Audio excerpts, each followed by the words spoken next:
And we're live. What up, what up, what up, what up, what up? Back in effect. It is the effing podcast, and I am B-Dub. I'm Branson. Hassan, Alpha Dog, a.k.a. Alpha Dog, woof, woof. Yes, we're in the building for another Saturday and another show. So, I'm going to start off with our customary shout-outs. We're going to give a shout-out to 8th and Fancy for all of your adult beverage snacks and needs. Shout out. Then we're going to give a shout-out to Dank Drinks, the dankest of drinks. Shout out. And then we're going to give a shout-out to Crimey Dealers. Very crimey, very dealerish. And last but certainly not least, the local food plug. Please eat responsibly. Shout out. So, and as we're speaking, Buddha has walked into the building, so he'll be joining us in a minute or two. Where the mayor? The mayor with you? No. What's happening to the mayor?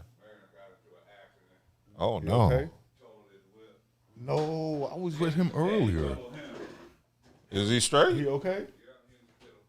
I was going to say, when you was like, I'm going to pick up the mayor downtown, I'm like, well, the mayor was with me earlier today. He was over here chilling,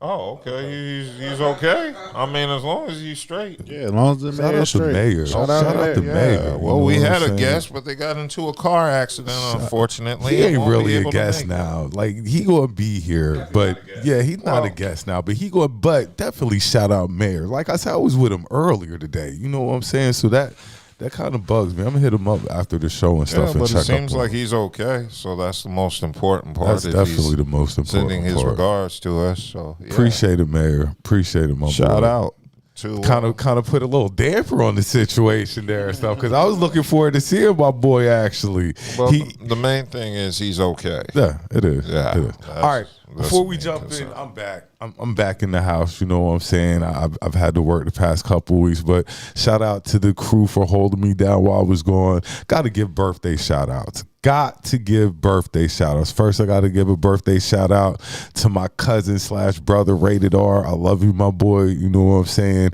I had to call Buddha just to make sure of when your birthday. I got a phone. It don't even have the date of his birthday. So I got to give Rated R his shout out. You don't got a Facebook account? Yeah, but for some reason it's not listed up there. But what's crazier is this. We've been best friends it's my fault. I should have known this off the rip. So, I got to apologize. But I was only a day late when I called him. So, got to give him a happy birthday shout out. Only, yeah. I got to give Bash a birthday shout out. Yeah, because I know Bash's birthday coming up. I got to give Bash. I gotta give Bash his birthday shout out. And the last birthday shout out, gotta give Mills her birthday shout out. Mills' birthday is Monday, I believe. Yeah, Mills' birthday is Monday, I believe. So I definitely got to give her a big shout out. Very appreciative of her and stuff like that. But y'all want to shout out anybody? I don't have anybody to shout out. No shout outs. I don't give birthday shout outs. Shout out Kelly Joe. I haven't seen Kelly Joe in a minute, but I mean, at least hit the chat up, baby. At least hit the chat up. Let us know that you good. Nah, we did a deadline trade. Kelly Joe from Mansa Musa. Well, I wasn't privy to that information, but yeah, I wasn't privy to that information. It was like the Lakers, Dallas. That trade was unannounced. Nobody. But I gotta send a shout out to my girl Kelly Joe, because I haven't seen her face in a while, nor seen nothing from her. So I just touch bases. That's all I'm saying. Touch bases. But that's all I wanted to say. I did want to say this. What's up with the weather? I don't know. It's typical North Carolina. What is up with the weather? Come on, man. We had that cold spell and it's cold now.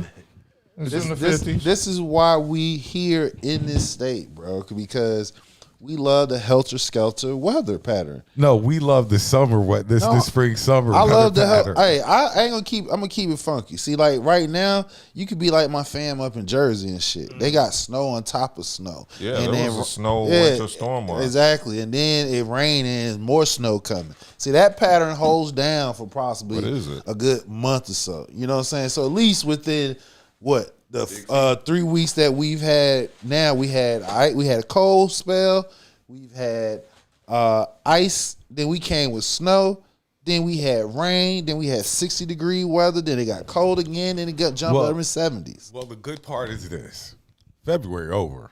Yeah, it's about to hit March. Springtime. And we in there. We in there like swimwear. So yeah, but the weather definitely been a little iffy. Typical North Carolina weather. All right, what we got though? Okay, well, got RIPs. Yeah. Well, I wanted to start off with a major RIP. We wanted to give a RIP to Jesse Jackson, RIP. Passed away this past week.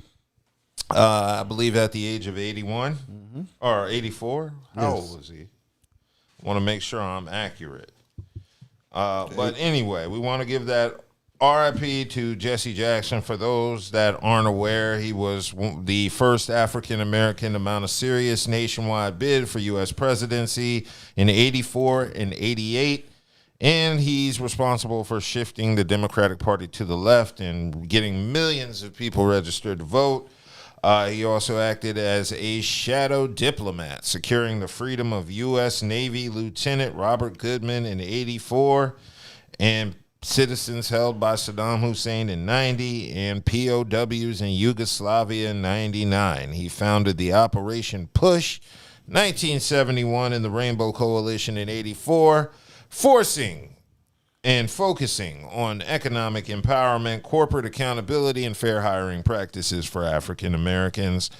Also known as a key figure in the civil rights movement post-MLK, and was an early proponent of the LGBTQ rights and advocates for the Rainbow Coalition of Voters. Okay. Yeah. Like I just wanted to go over because no. My thing is this. How do you see Jesse Jackson? You read off his accomplishments and stuff. How do you see him? I'll admit, since he passed away, well, prior to him passing away, I had to be reminded of a lot of the positive things he's done because so much of the media focus on him for the past 20 years. It's been very negative. And I don't know what part of that Jesse had a hand in versus the media had a hand in. I know there were times where I saw him at certain events and I didn't agree with him being there. My father was in the Secret Service, and I know he was near Jesse once or twice, and, some of the stories he had about Jesse weren't too flattering. So just from personal experiences, I haven't always heard positive things, but I can't deny the positive things. I've heard so many bad things about Jesse sometimes I forget to focus on some of the positive things. The positive impact he had on the community is definitely. But I just want to get a temperature check on what people thought. What did you think, Buddha, about Jesse Jackson?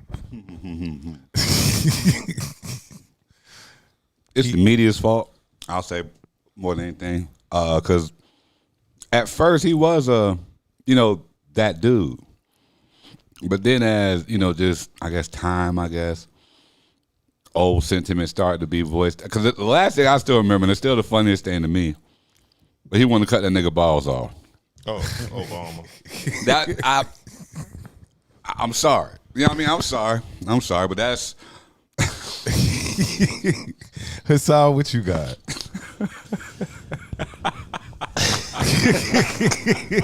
I mean, damn. I mean, thank you, man. Just thank you. That's how you end. Really? That's how you leave it. Really? That's how we do it. Hey, it's the media fault. It's the media's fault. I'm gonna leave it like that. Okay. Well, Jesse Jackson has done a lot of good for black people that sometimes gets clouded by, I guess, more of the end of his life, those last 20 years where there was a lot of slander on his name when he showed up. I remember him showing up at that NFL protest, and I thought that was a little bit too much. But like I said, for all the criticisms we had towards him, I just had to remember some of the positive things he did. And, he's a black icon. Yeah, he's a black icon at the end of the day.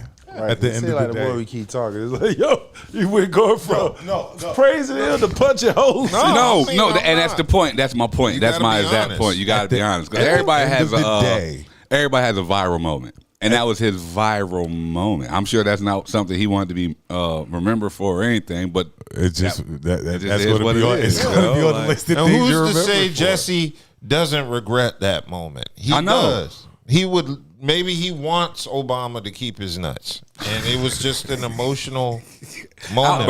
Yeah, that's what I'm saying. Like, because remember, Jesse tried to do what Obama did 20 plus years earlier. So to see somebody else achieve that, there might be a little bit of resentment. Yeah, it probably is a lot of bitterness there. I would hope not. I would think it's just more so like, but it's more so that should have been me.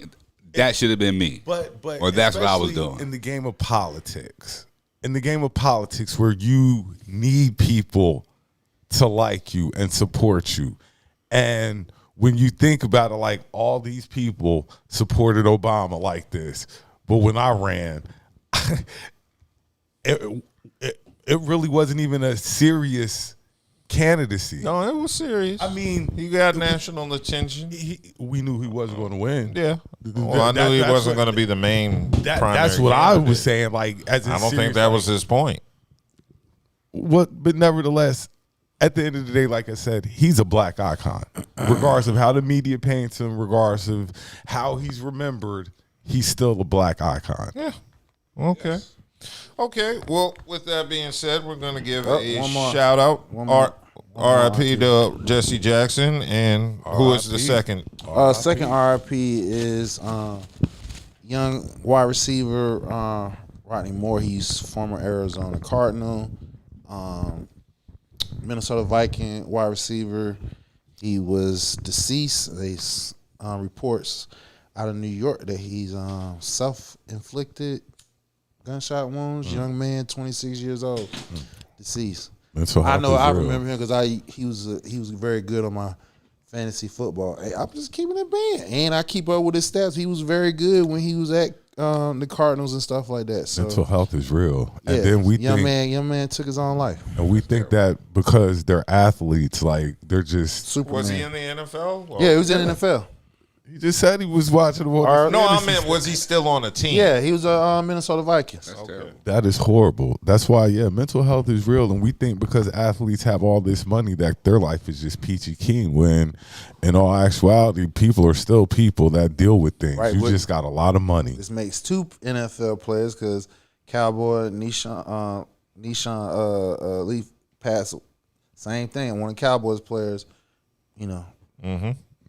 Okay, well, R.I.P. to him. Okay, so let's go ahead and get into the show because I know 50 Cent has been a big topic this week. Apparently, Jim Jones got evicted, and there's been a little back and forth between Jim Jones and 50 over that. 50 Cent continues to troll Jim Jones, and with his recent post on Instagram, he's letting Jim Jones know that he has lost his deposit after he was seen knocking all those doors down at the IFC warehouse. And 50 went out to post his picture on his Instagram that says, "Please terminate it." It's due.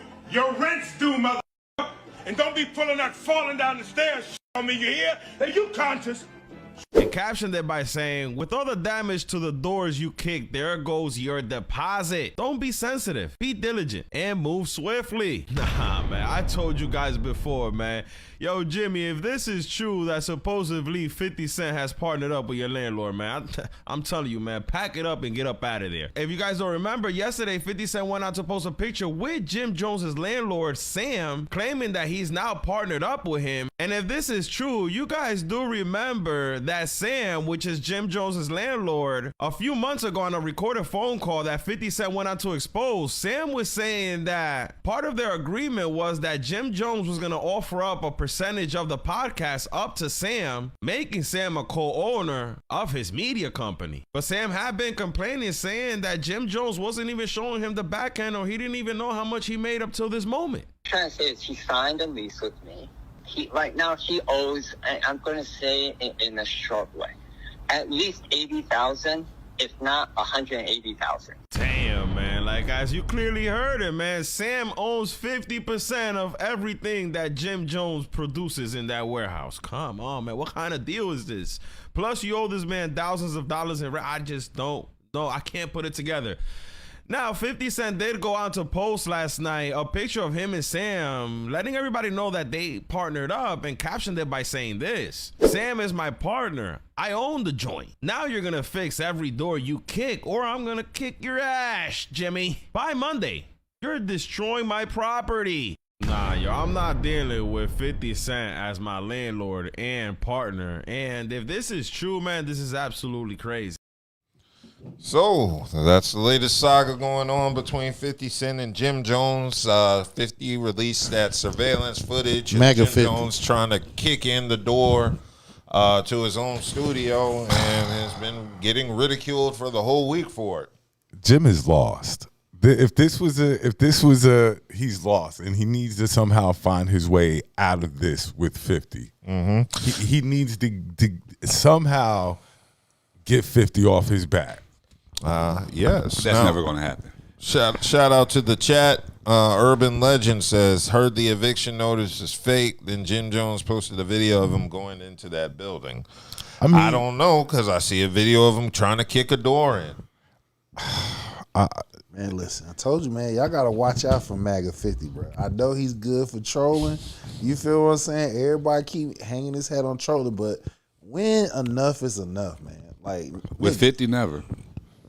But you don't poke a bear. You've been asking this question for how long? You don't poke a bear. And again, has it ever been enough? It's old. Has he ever So? let up To on who? It's old. To who? Has he ever let up on anybody? Anybody he's ever had beef with, he's never let up on. I get what you're saying, but again, as a millionaire, He's let up on. You're supposed to carry yourself a certain way. He's let up on Ross. He knows he can't. I think he let up on Cam too, if I'm not mistaken. Yeah. Well, It's him and not Cam, that- I think they've squashed their beef. But that's my point. Yeah, but him and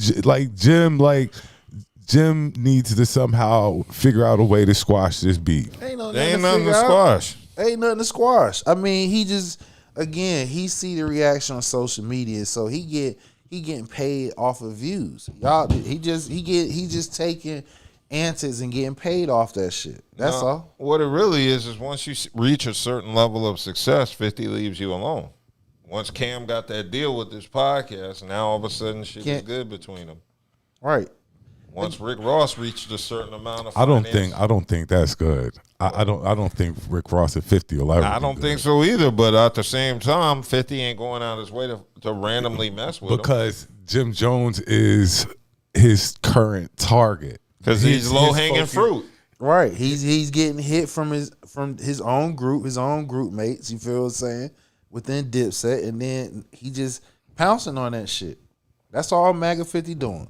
Pouncing on that shit. Yeah, so I mean, I think he's going after Jim Jones, Fabulous, and all these other people because they're not as successful at the moment. Well, like I said, all Fab ain't broke, man. He got money. He probably ain't got as much as him, but that's the point. He ain't broke. None of these niggas. None of them is broke. You feel what I'm saying? So it's not like these niggas is bummed. They ain't got his money. You know, it's levels to that shit. You feel what I'm 50 saying? just goes out his way to embarrass you. I mean, again, I just think it's corny. I just want to see the smoke when somebody get hold his ass and all his shit start coming out. I want to see what the niggas gonna say then.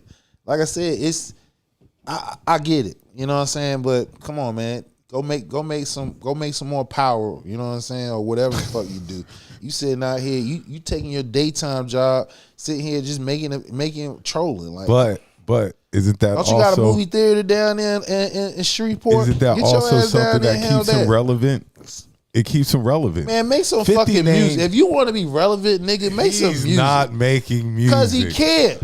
That's it. Because it's not profitable. I'm gonna say he's making more money doing everything else. So you say why would he want to do hold on, music? wait. So you say he would make more money trolling than he would make music? No, he made more money with this deal in Shreveport. I ain't talking about that. What I'm saying is, obviously, he got time on his hand. Yeah. Right. So what I'm saying is, if you want to make money off of trolling, nigga, bring some. If you want to be He's making money off of trolling now. Right. So what I'm saying is, he just Branson just said he doing things to be relevant. You be relevant, make some music, nigga. But he's why? pretty relevant now with 124 million. And just trolling. But what I'm saying is, why am I going to make my relevancy every week? 50 is in the news cycle. Trolling every week. So why am I going to make music? You ain't even I don't doing, have to make music to be in the news cycle. That's crazy. I mean, outside of that, like, nigga, is you doing anything for your community? You doing some community service? Like, what Shreveport? He's supposed to give. We ain't counting that shit. We're still waiting on the results for that. So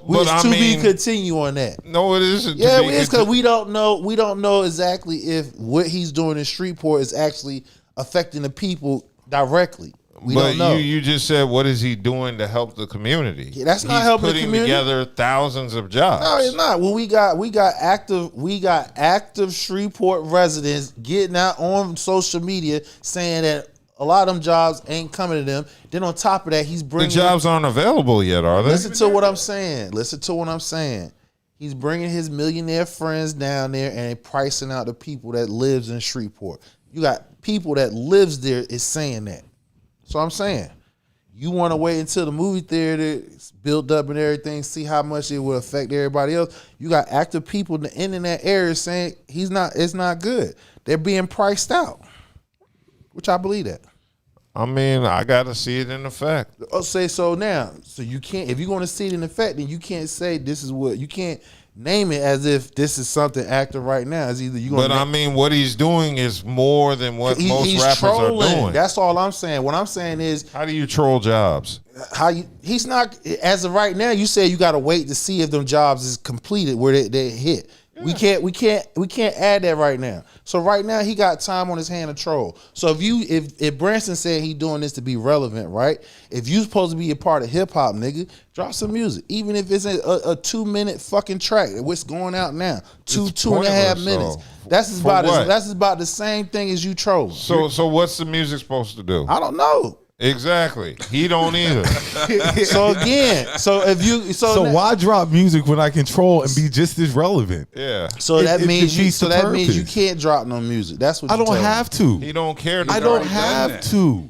I made my name. This nigga is culture so you vulture. That's what he doing. Ooh, a culture vulture. Because if you telling me I don't have to drop no music because he made his name off music. He doesn't have anything else to prove. You're hanging. Okay, so 50 has nothing else to prove musically. So again, if you part of the culture, nigga, right? He's part of the culture, correct? Mm-hmm. You can't tell me you can't give us no new music, but you can troll every week. But no, he doesn't have to because I've already given the culture. I've already given my. He ain't the greatest of all time to be doing that shit. Nobody said he's the greatest of all time. I'm saying but that. He can sit here and say I had an era in this culture. Okay. I've already did my part in the culture. 50 shit is like that. No, and I'm not the biggest 50 fan, but 50, DMX, those two, when we talk about I always talk about Hove and Nas and Biggie and Pac, but we don't really talk about the eras that these X had and that 50 had. Like, they had real runs. He doesn't have to do music anymore. His music name is solidified. Mixtape and album. You might not like it, but it is what it is. It ain't solidified in my opinion. You got niggas out here that, in my opinion, better than him. They still dropping music. Now, of course, they're not as diverse. They're not doing movies. They weren't as successful. Everybody's successful. No, I said they weren't as successful. You know what Gilbert That's why they're still dropping music. It all depends what you mean as successful, because they might be cool with their guy. They probably didn't have more. 50's not making any more music. Okay, well, successful. Again, he's to me, the trolling shit is old.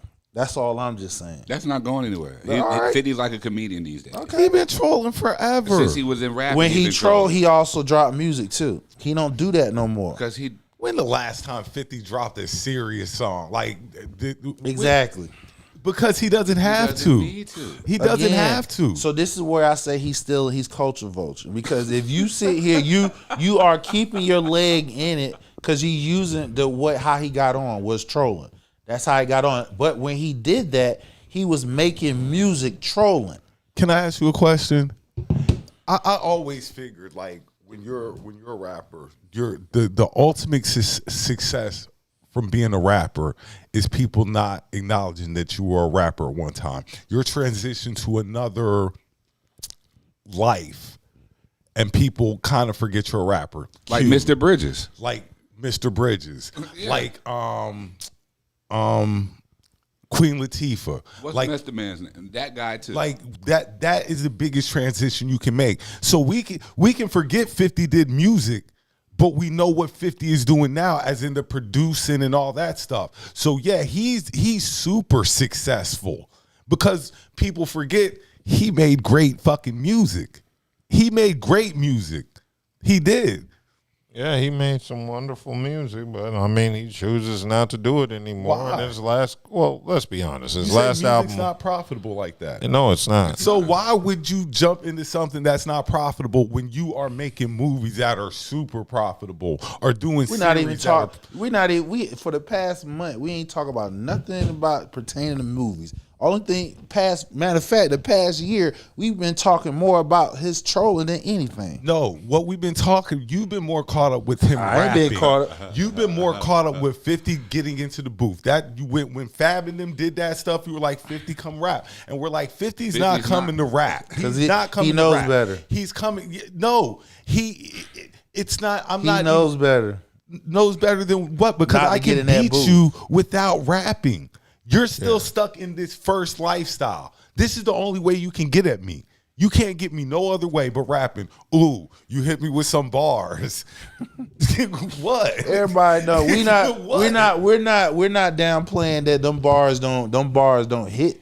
Them bars hit different depending on who's saying it and how they saying it. He know that if he gets it, it's just like the LeBron effect. LeBron ain't getting in that dunk. Like this. No, hold on. It's the LeBron effect. He not getting a slam dunk contest because he don't want to get embarrassed by tripping over his fucking feet. So he protecting his damn brand. Here we go. What I mentioned. When he got into the game trolling, but when he's trolling, it's in his music. Now he can still do the same thing. He choose not to because he don't want to get clipped by one of these niggas that's making less money than him, hit his ass with them bars and come up off his ass. So he playing it safe. He stick to trolling completely. That's what the fuck he doing. I don't think he's worried about no being idea what you're getting at. I just said the LeBron effect, nigga. What's the LeBron effect? He didn't want to get. We know LeBron during the game, he gonna slam dunk on a nigga. Do you know all I hear while he's talking? You said you didn't hear. You said you didn't understand what the fuck I'm saying. I get it, and all I did Fitty doing this. I'm filthy rich. I'll die trying to spend. And this all I'm hearing while he's talking, yo. That's what you want to hear. No, this is while you're talking. This is all I'm hearing. This is the last thing I'm gonna hear. Everybody know the fucking LeBron effect is. The last time 50 really felt bars was when Jadakiss and the Locks were on him, and when he was rapping. That was when 50 was still in the booth and stuff like that. He did not feel anything Fab, Mano, Jim Jones, none of them said. Because first of all, I'm not a rapper anymore. So now you're just talking about a businessman. Word, that's hot in the street. So he's not a rapper no more. Businessman. I'm not a rapper no more. I'm a businessman. There it is. Thank you. He's not a rapper no more. He's a troller. Yeah, I mean that's what keeps his name hot. And like I said, dude just got 120. Didn't he just do a commercial about him what are we talking about here? He just did a commercial about trolling. Yeah, so made money off of trolling on the commercial. But like I said, I'm not rapping shit. He don't troll. He trolls no white person. Yeah, he's like Anton Daniels. Right. He's not trolling no white person. But I leave. What white people are fucking with him? What white people ain't fucking with? There's plenty of them. But it's probably not worth him talking about. You didn't say anything specific. It's probably what white person is fucking with 50 that he need to get at. It's plenty of white people that's clapping at him. It's probably not worth any mentioning. It's easy to mention somebody in the hip hop industry because why? The people knows they're relatable. It's something to talk about. That's all I'm just saying. Well, when we find the white people talking, there's plenty of white people talking about it out so 50 can get at. There's plenty of white people talking about him. Well, now 50 has discussed. I don't know if he's trolling, but he talked to the owner of the building, and of course, the owner of the building said he's offered 50 Cent his stake in Jim Jones's business, which Jim Jones gave to the landlord. So The landlord is offering, I guess, that stake to 50 Cent, and 50 Cent had released that the landlord's name is Sam, and 50 said, Sam is my partner, I own the joint, now you're going to fix every door you kick or I'm going to kick your ass, Jimmy. By Monday, you're destroying my property. Then somebody said in the chat that Jim showed some paperwork, that's not, it's capping what he's saying. Well, put it like this: wherever door he was kicking, he should be happy he didn't get in, because that's a charge. Yeah, that's a breaking and entering charge on film.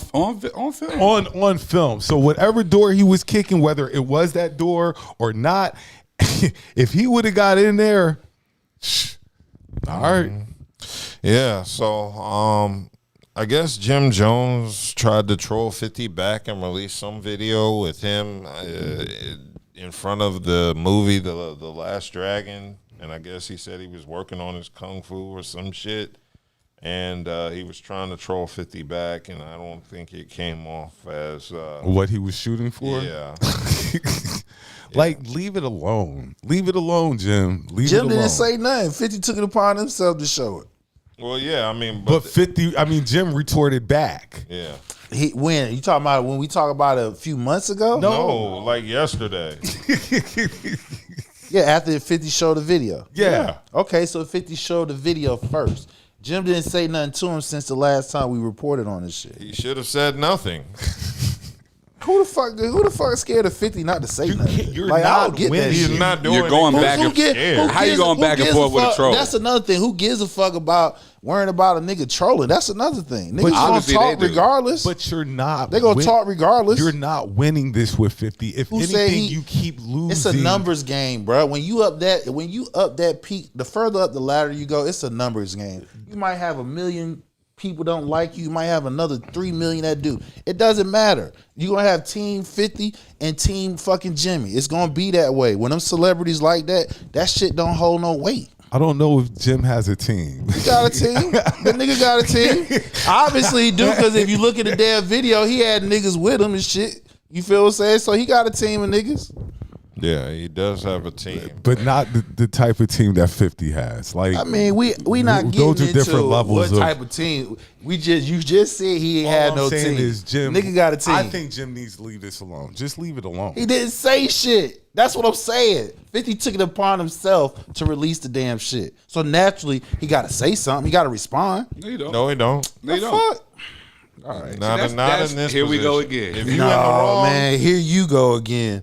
No. Mr. Modest. No. Y'all niggas be capping, As bro. they say in Caribbean things, why is a dog barking at the moon? Why? Why? You can't win this. It's so not why about keep winning. Going? That's what you're not understanding. But it's not about winning. When you're losing more it's not no. He's how not people losing. look at you. He's not losing. That's what I'm trying to tell you. Look at the pattern when 50 was with goddamn Floyd and shit. The fake beef.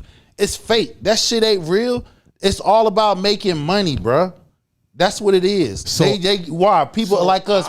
We're talking about them. So I'm looking stupid, but I'm good with looking stupid. I so mean, I'm gonna keep going along. Who with said it he's looking stupid? That's number one. Let's address who's saying we're looking stupid. It's the people. Bro, did you see him kicking on that listen door? Listen to what I'm saying. You're not listening. You're not listening. I did. Was he looking stupid kicking No, on that I mean door? to your opinion, but you're not listening to what I'm trying to say here.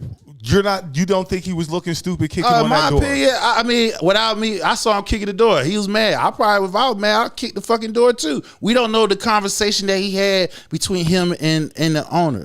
We don't know that. So we just taking clips off what 50 decided he wanted to show. If not stupid, how about desperate? It don't even look desperate because the nigga he got the money. I'm sure he got the money to pay it. It doesn't look desperate. You're sure he does? It doesn't look desperate. Hold on. Now I got a question. We sure. So now we sure. Hold on. He asked me a question. No, I got the question. So now we sure that we know he desperate now. That's what we saying. Okay, all about what's I presented. said look. I said if it's not if he doesn't, I want to say he looks stupid, but he looks desperate. I'm looking at a storyteller who's saying shit. So I mean, if a nigga is known for trolling, even and if shit, nobody's saying anything, he gonna show. You're on shit. film. You're on video, and it's not a show. You're not recording a video. It's not a video shoot. You're committing an act. Now, whether you call that whatever you want, I don't know. A lot of these definitions are changing. That's why I'm always having questions these days. You know, hip hop has changed definitions, YNs have changed definitions, all that. So I'm always just posing questions.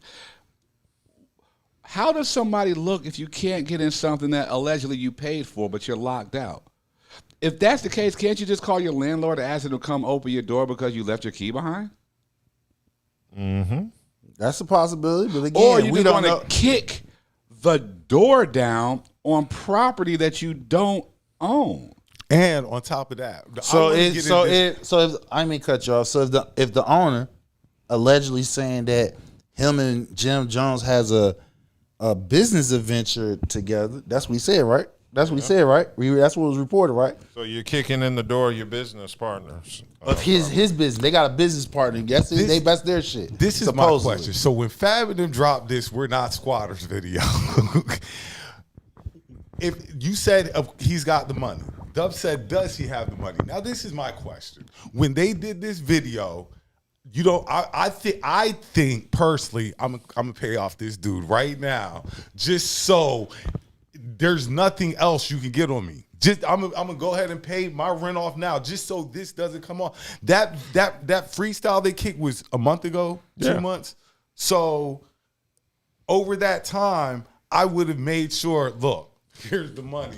Just cause I don't want nothing crazy to happen. I'm just looking beforehand, cause now we're here. 50 already said like you weren't paying shit.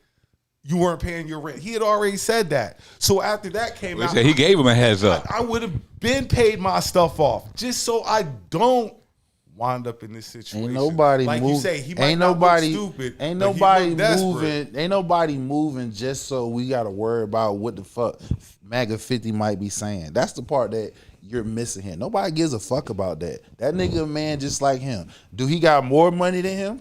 Yeah, most likely he do. But he ain't broke. So but it ain't the money aspect. And the point this kind of makes you look broke. This kind of comes off. If you're not broke, it makes you look broke. I'm looking at the storyteller on this shit. That's what I'm looking. I'm looking at the messenger. If it was somebody else reporting it, whatever case may be, okay, fine. I'll take some credence into it. But I'm looking at the messenger. If the nigga known for trolling and shit like that, I'm not putting too much energy in it. Of course, niggas who like entertainment will. The optics give off he looks broke. That's what the optics give. He probably isn't. But like I said, why didn't you handle this business before we got to this point? Yeah, I think handling business at the last minute does make you look broke if you do have the money, and it makes you look irresponsible if you do have the money, because that's even worse to not pay somebody when you have the money. So, I mean, overall, just basically what they're presenting to the public, it's a real bad look for Jim Jones, just for anybody kicking a door in. What type of lock or deadbolt they had on that door? Yeah. They were doing a lot of kicking. Now, whatever lock that is, it should be known so they can get some free advertising. Because they installed the hell out that. And like I said, if Jim gets in, then what? It's still a crime, and there's cameras. So apparently. he should be thankful that he didn't get in. They'll just give you for damage, because then you go for a full-fledged crime if you get in. That's breaking and entering. That is, and that's not right. That is essentially wrong. Yeah, so we'll see how this plays out. It's essentially wrong. Yeah, I know that's right. Essentially wrong. We're going to see how that plays out. Right now, 50 has the upper hand, just because regardless of what's going on. When hasn't 50 had the upper hand? Well, there's been a few times. Ross had the hand over 50 a couple times. Yeah, 50 got popped a couple times. Yeah, 50 hasn't won every battle. Yeah. He's still winning. As of late, he's been, especially with Jim Jones. Low hanging fruit. Remember, he stopped beefing with Cam and Rick Ross. Well, not stopped, but you ain't heard nothing from him. True. Yeah, beef is like muscles. If you don't keep at it, you lose it. Okay, let's go ahead and move off of that, because I wanted to discuss Cam Newton being in the news again. Killer Cam. Cam was on the It's Given podcast, and he decided to give his Kevin Samuels-esque view on women. Do you feel like women's value gets lowered when they have multiple children by multiple men? I just think that the reality of that answer is women's value get lower the more children that they have. Break that down. Because, and I was having this conversation, with one of the mother of my children, and she's still fine. Mm-hmm. You feel what I'm saying? Mm-hmm. But like I was telling her, I was like, yo, the guy that you're dating or will date, if he ain't willing to love on these 5 children that you have, that ain't the guy for you. Because when I came into your life, I was willing to accept you and whatever you had. And there's guys that's out there that's just going to say, them ain't my kids, I want you. Well, that ain't how it worked. But that's not to say that she can't find nobody. Right. I'm pretty sure she has somebody. Right. But do you feel like it's as the best that she could possibly do if she didn't have children? Well, you're talking to a dude that was once in her life. I don't feel like she's going to get better than me. That's just my confidence. I don't even think it's confidence. I have said, and I might get eaten alive, I don't think most women do better than the father of their children.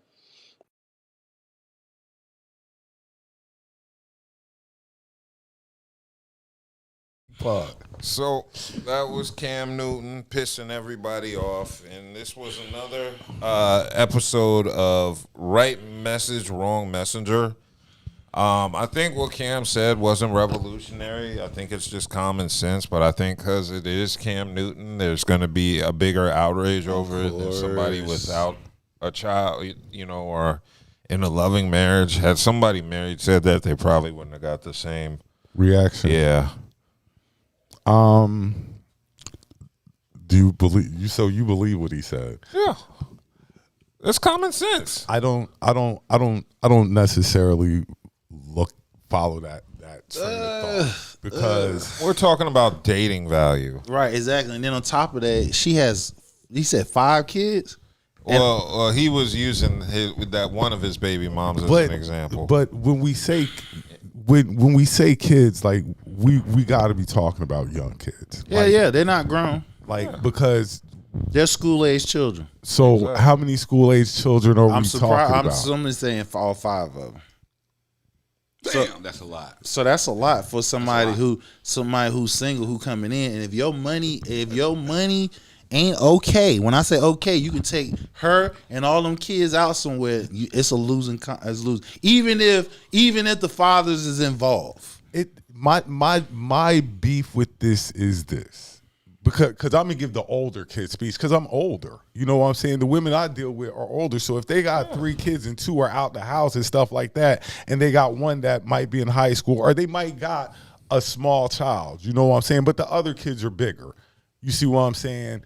I don't necessarily see the problem. Now, if they're different, but because they're teenagers and almost out of house. Right now, if they're all K through 12, then yeah, I definitely see the problem. What I get from what Cam was talking about was he talking about school-age children, so they're in school. 5 kids. Remember, Cam ain't but 36. Yeah, exactly. He's like at least 10, almost 15 years younger than us. Yeah, so he's looking at it differently from. So those are school age children that he's talking about. So when you got a woman with 5 kids, that's a lot, bro. You gotta be financial. It's not just her. It's her and her crew. You feel what I'm saying? And you have to be able to manage, even if the father's involved, even if financial stability is involved, you still have to be able to do something and be willing to love all of them. And most likely don't want to have no kids, because I'm assuming once she get to 5, she don't want no more. I won't say she loses her value though. I would. Why don't she? Because the dating pool shrinks. If you're attracted to her and she's attracted to you, don't think there's other women? It might stall. It might not grow. So she want a relationship. Her value might not grow. It ain't growing. I don't think if she want a relationship, if she wants a relationship, and you don't value her because she has school age children, who's going to be the prime candidates that she going to be involved with? YNs. And YNs ain't gonna be able to be around them kids, especially if that man like Cam is involved in shit. So that means the dating pool is cut down tremendously for her. Yeah. She has to be involved with somebody that's stable, not only financially but mentally as well. Yeah. So her value is cut in half, nigga. Yeah. How many men are gonna date a woman with 5 kids by multiple men and don't want and don't want no kids or can't have no kids but with her? Either or. That's hard, bro. Only YNs. Only YNs. I'm not going to say I haven't seen it happen before. Yeah, exactly. I'm not going to say I haven't seen it happen before. I've seen guys come into situations and take over situations that, you know, some other men might not. But we're talking about a situation here they can't take over. This is a situation there's no taking over. Why? The father's involved in their lives. They are financially set. That's there. His presence and their financially is set. It's you, what you want out of her and what you can get out of her outside of her and her children. If you have no ambitions on adding on to the family, meaning you done or don't want any kids, you might be good. If you are financially or mentally stable, that's the only possible way you qualify, because Cam and whoever other baby fathers is gonna have some say in that shit. Let me get it quick. Cam's baby mom. Yeah, what about her? Shit, I probably done hit a lick. Like Cam's baby mom. That's why them niggas gonna be involved. Like and you not exactly. You're not gonna you're not getting in because they know niggas like you probably plotting. Yeah. So that means you looking at his pocket. You didn't want her. It don't matter. So now you worried about don't matter. He gets his money. She get his money. He got like, some influence. Nigga, if you can't cover that house note, which is probably $2,000-$3,000 a month, nigga, ain't nothing to talk about. If you can't maintain her lifestyle that she currently got going on, ain't nothing to talk about. Yeah, if Cam want to smash, he gonna smash regardless of her. Anytime, nigga, on site. That's the difference with you coming into. Cam didn't want her. She's free. She's up for free game. If it don't work like that, bro. You know that shit. Her up. You know that don't work like that. I don't look. I've seen a lot of things transpire in my life. When you on look, the rules doesn't apply to motherfuckers like him. It don't. They play by different rules. But than me and you do. About her, right? We're talking about somebody trying to come in her life that's just pretty much only thing you can get out is if she allow you to fuck her. You if you're not financially to replace or match what she got going on, that gonna hurt you because this man gonna have influence on who she date. He is. Now, Cam was asked another question about his baby mom specifically with 5 kids, and she asked him whether he believes his ex would be able to find a better partner if she didn't have children. And Cam said, "You're talking to a dude that was once in her life. I don't feel like she's going to get better than me. That's just my confidence." So even Cam is low-key admitting he's the best partner she's ever going to have. He probably a lot of people think that. It's not just Cam. A lot of people think that about their partners. Am I wrong? No. Yeah, but is it wrong? Is it true? Truth. That's the point. Is it true though? A lot of women think I'm the best thing that will ever happen to you. Say what the fuck you want to say, and but a lot is of it true? Guys think that I'm the best thing that she didn't come out. She didn't come out and say what he's saying was a lie. So he had to been telling the truth. You know, nowadays with social media, a motherfucker come out immediately. Hey, what that nigga said was a lie. She didn't come out and say nothing. Sometimes, like we always say, you don't have to take on every situation because somebody said something. You expect that you have to reply. These are different people. These are different people. They're not different people. She's not a celebrity. She might want to keep her. She might want to stay completely out of this. No, bro. She might. Everybody is not kumbaya, man. Let's keep everybody's not jump up and make a point either. Okay, that's what you. Tell MAGA 50 to sit the fuck down. There, think that you everybody love has to respond when you don't have to. You love trolling MAGA 50. So what the hell are you talking about? This nigga respond every fucking thing. If I don't respond, how long you can troll me? But if I'm not responding, then what? What are you getting out of it? How can you say that when you actually agree with somebody that's going against what you just said? When you don't respond, everything doesn't warrant a response. Everything doesn't warrant a response. Everything doesn't warrant a response. There has to be some growth in us. A lot of niggas just get older and don't grow up. So you just admitted 50 ain't growed up then, man, right? Fuck 50. We talking about Cam. We all know that. We all know that. Why are you so stuck on 50? We all know he hasn't grown up. That's it. Are you listening to what I say, or you just hearing me? Because if you heard what I said, he just said, You just said why? Back. So let me answer. No. You brought him back up though. That's why because he's sitting here trying to condone. He's just saying everything. No, what he said everything doesn't respond. Doesn't deserve a response. It doesn't. So what I'm saying is but right there, that's where it's correct. You asked me a question. You asked me a question. Hold on. Did you not ask me a question? I want to hear where this is going. So you asked me why I brought up 50. He just please. said everything doesn't deserve response. I said, well, then tell your boy MAGA 50 that. Because you condone, you like what he does. He responds to everything. You know who you would tell that to? Saying. You would tell that to Jim Jones, Mano, and Fab. Because 50's not going to stop. That's what I'm saying. So why does he keep coming up? Yeah. I tell y'all all the time, quit entertaining bullshit. But back to the Cam shit, what was being said. Everybody wants to entertain bullshit, but the bullshit doesn't need to be entertained all the time. It's only beneficial. It's not warranted. Entertaining. No.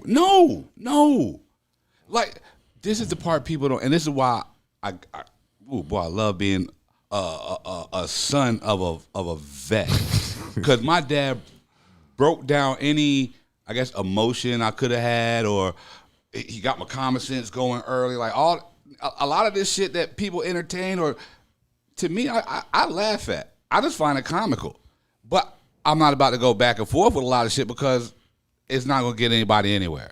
Why? Why go back and forth? Well, my dad used to, it was a 3-line phrase my dad used to tell us all the time. Quit being facetious.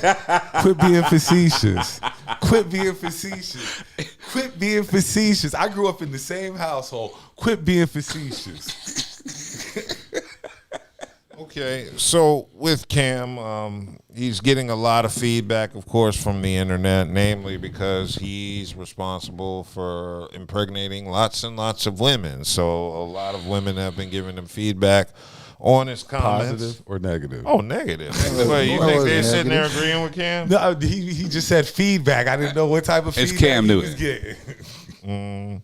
Well, the thing with Cam, again, he's the wrong messenger to say this, just because he's created so many single-parent homes, regardless of the reasons why or why not. I don't think he's in a position to tell women this a nigga like me is, because I don't have kids. I don't make single Did he mother tell homes. him what the question was asked? He was asked the question. Yeah, I mean, he was asked a question, and of course his answer was going to piss women off too. Okay, so he answered the I question. believe he's trolling women because he knows these answers are salacious, and he's purposely. What did our brethren always say? Our opinions are entertainment. Yeah. So I mean, Opinions are like assholes. Yeah, and I agree, but Cam is going to catch some feedback, and sometimes I think he tries too hard to be controversial. Sometimes I just think he says stuff to get a rise out of people. Sometimes I think he worded it wrong. Well, I think the thing with Cam is his trolling is too direct, too predictable. Overt. Yeah, too overt. To the point where it's like, come on, man, we can clearly see that's your troll. Trolling. Like, this don't even feel genuine. Like it just. I'm gonna leave that alone. I ain't gonna touch it, but go ahead. Yeah, I mean that's just my personal belief. I think that's the thing with Cam. I think he has great takes when he talks about sports, and even when he doesn't. But sometimes he tries too hard to get that sound bite to where he says something silly or up front to get us talking about it, and sometimes it works, sometimes it don't. It's working. Not all the time. I mean, we don't talk about what Cam Newton says every week. It's generally when he says he gets some airplay. Cam's a pretty popular. He's a pretty popular when he makes dude. a point, I agree with him. I'm not a Cam hater at all. I root for Cam all the time. It's just I'm one of the people. No, when not you a say Cam something hater dumb, at all. You say something dumb. And I don't even think it's what he said that was dumb. Again, it's just the wrong messenger. The right person would have said this, they would have caught less feedback. It's just, and it would have been worded differently. Yeah. Well, before we jump off, because we want to jump off this topic, Cam and Steve Smith sat down. Yeah. And squashed their beef. That was what I wanted to, since we were going to talk about Cam, I wanted to. Panther shit. Yeah, on some real Panther shit. That was good to see. What were they beefing over? Oh, when Cam. The fumble? No, when Cam last year said something about, he said something about the organization, how they pretty much just phased him out. They don't celebrate him like how the rest of them, which it was facts. And it was also a tribute to the Charlotte Panthers fans and everything. So Steve Smith jumped out there basically. Oh, he was talking about the team, how when he came on the team, it was a losing team, 1-15, which it was some truth to that. And of course, Steve Smith felt it a certain type of way about it. Because he was on that 1-15 team, which, it was two things could be true. So that's what but the magic they could have made, oh boy, the magic they could have made. Yeah. What could have been. Yeah. Oh, wow. They should have. Man, that ain't no real beef. That shit didn't last over a year. Chris Webber and Jalen Rose beef longer than that. That ain't no beef. That's a disagreement, nigga. All right, so let's go ahead and move on. One thing I wanted to discuss was Clifton Powell. Clifton Powell was in the news this week for his podcast appearance, which led to a very emotional outburst. Let me cue up that clip. I come from a whole nother era than any of you Negroes is talking about. And I'm not saying I'm right, but most of this was laid on our parents. Yeah. It's not your mother's fault. It's not your father's fault. It's not your fault. We were born into 450 years of post-slavery PTSD. I am 69, be 70 in March. I've just learned how to love. Our parents didn't know how to love. Their parents didn't know how to love. And if I could say anybody maybe had an edge, it was the women. That's why I celebrate black women. I live with a psychiatrist, forensics detective, gangster, loving, who's just been patient with me to teach me how to love. What age did you become monogamous?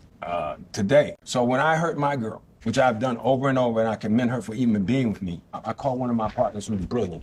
He said, when you hurt somebody, where you leave them is where they stay. Black women are tired. Everybody in here, several people have talked about going to counseling. Have that upon yourself. Stop waiting for a woman to tell you what you need to do. Take that upon yourself. Let me address that real quickly. For me, I didn't know how to love. Can I say one more thing? No, I have to say this, because another thing that happens is, too, you live your life for so long, and I'm not meaning no disrespect by this. It's all right, just say it, bro. But when you hit your 60s and your 70s, I want to be right. Okay, but let me... I want to live my life right. I want someone to take care of me and protect me. And that's what a lot of women have issues with. Because I'm living it right now. As I said, I said 60s and 70s. Let me say this. Don't overtalk me. I'm going to overtalk you because... I'm good, but you're not going to disrespect me. Oh, I am. I do. Love it. I do. You don't know what the you're talking about. Oh, I do. I do. I'm good. You don't know what the you can't fix no shit unless you meet somebody on another level to help you elevate to understand. I'm not indicting anybody. I'm telling you what the shit is. You can't fix some shit that you don't know about, bro. So that was Clifton Powell at a roundtable discussion. Well, that'll show you we'll argue over anything. We will get into heated arguments over anything. Love, nigga. Look. I mean, that heated argument, and that touched him. If you felt how emotional his words was, he felt that personally. That's why when he said 69, 70, it triggered him, because it probably somebody close, dad, grandfather, whatever, probably did the same thing. So, two things can be true about what Clifton Powell has said.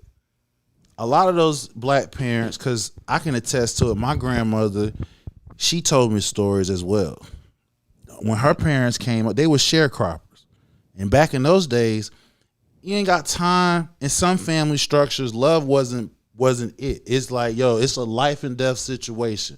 Because in those days, you got hung for just looking at a white person wrong, or they falsely accused you. My grandmother left Orangeburg, South Carolina. her and her 8 siblings and moved to North New Jersey in the 60s and stuff like that. You feel what I'm saying? So hearing the stories of what she was telling me, how she was being raised, she didn't receive no love from her mama. They just taught them what they need to know. That was surviving skills. Now, I'm not saying all families is constructed like that. Some families had the ability to do that, because to show somebody, that means somebody has to show you. Well, coming from a background, and Buddha can attest to this, where neither one of our grandfathers were in the house.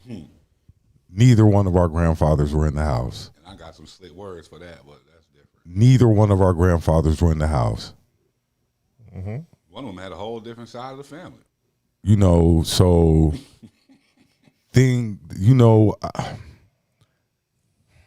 I mean, again, two things can be true. There are historical content about how some families are constructed and how some families conduct their livelihoods. Again, it's a taught behavior. Just like somebody who be racist, right? They're taught to be racist. If somebody doesn't know how to properly love your children, you have to be taught. Either you self-learn it or somebody expose you to this. So now, if you got 300 years worth of a certain way we had to unimaginably had to think and raise our kids, most of that time was life and death structure that you have to do to stay alive. So now these days a little bit different. You can talk shit. You can push back. You feel what I'm saying? And doesn't get no repercussion. Because 20, 30 years ago, somebody couldn't come out and be openly gay.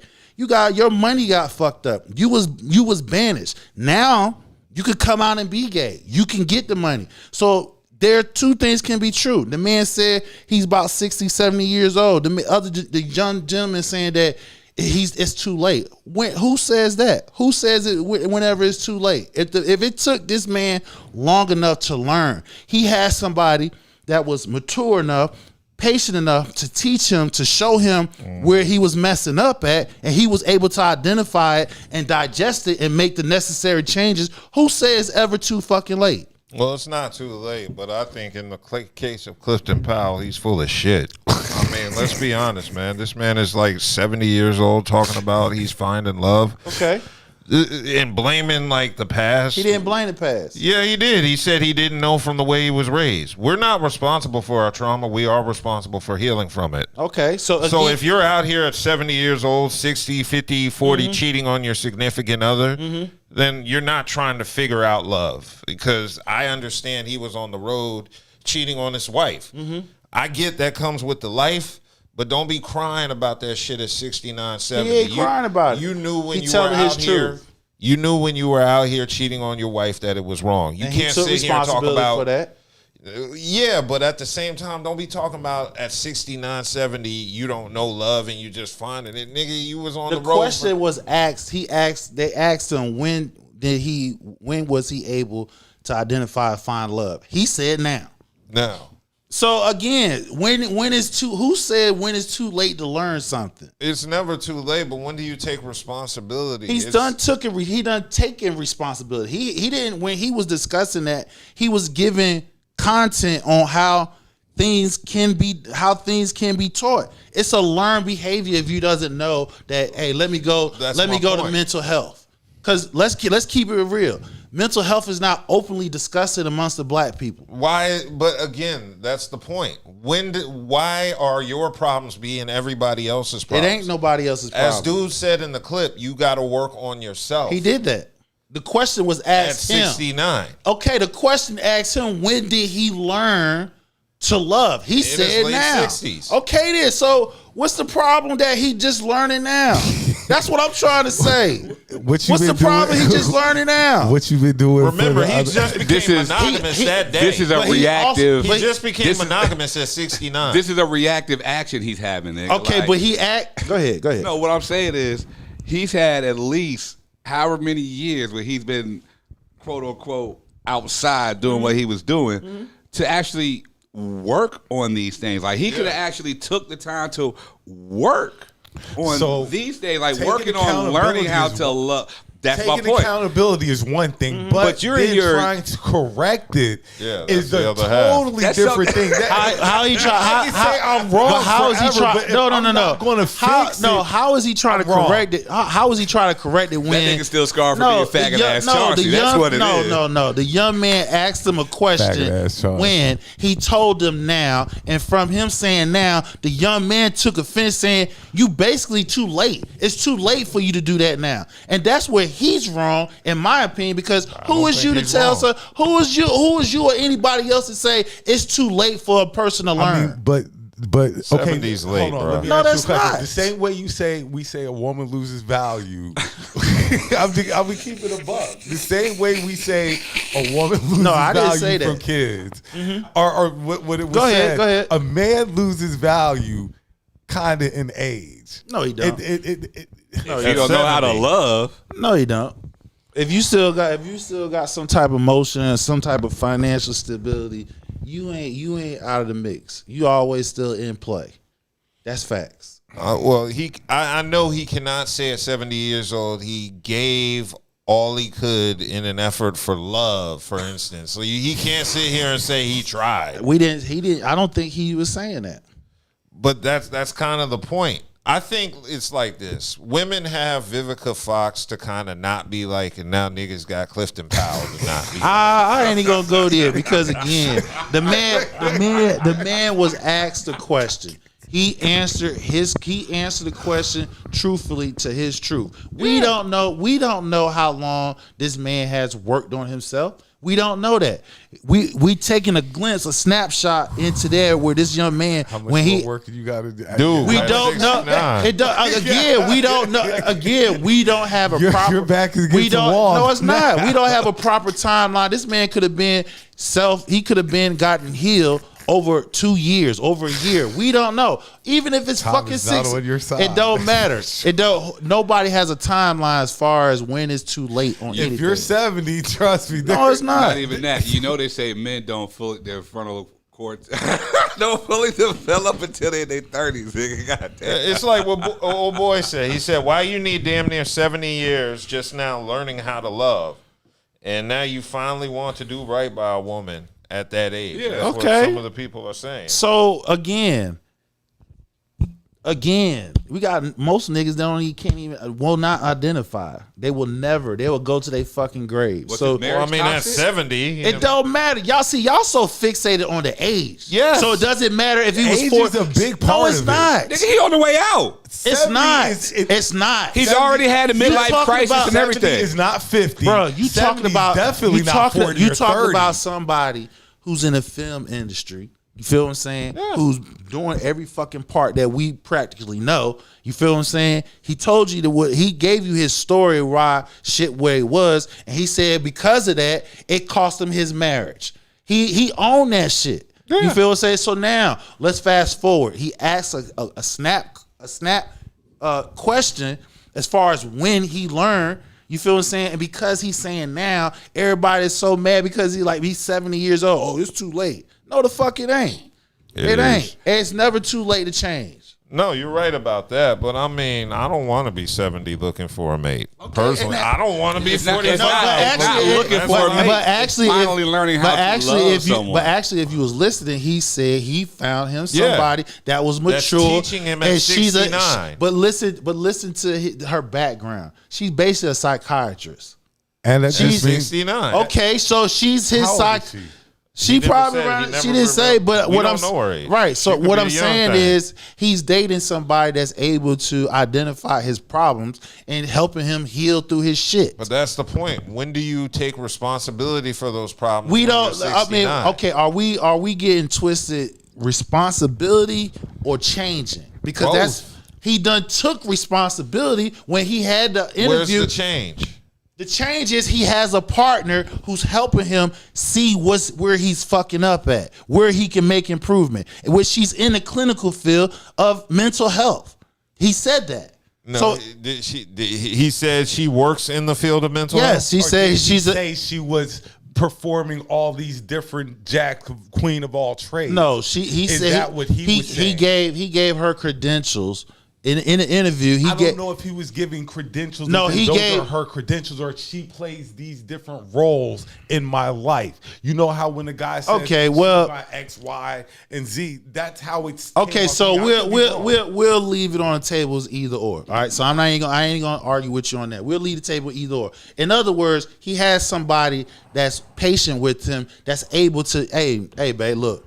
This is where you fucking up. Probably the other. It's not saying that's not saying the other women, his wife, probably did say something to him. Maybe it's the messenger. Maybe it's how the way she said it. It's maybe how the way she said it. We don't know that shit. The fact of the matter is he has taken responsibility because he owned that. He said, I fucked that up. So he owned that. We don't know how long he's supposed to be correcting this situation. Well, my issue is he's blaming generational trauma. And it's like, that's true. No, it's not true. It is true. It's his lifestyle. How about that? If he's an actor on the road, he's going to have access to more women than the average. But generational trauma, that's a weak excuse. That's not weak. We're all descendants of slaves. We all have generational trauma. That's celebrities getting poom. That's all it is. Hold on. He had access to massive amounts of poom. He took advantage of it, and that's all this is. And now it's like, all right. There's some creed to what the fuck I'm saying here.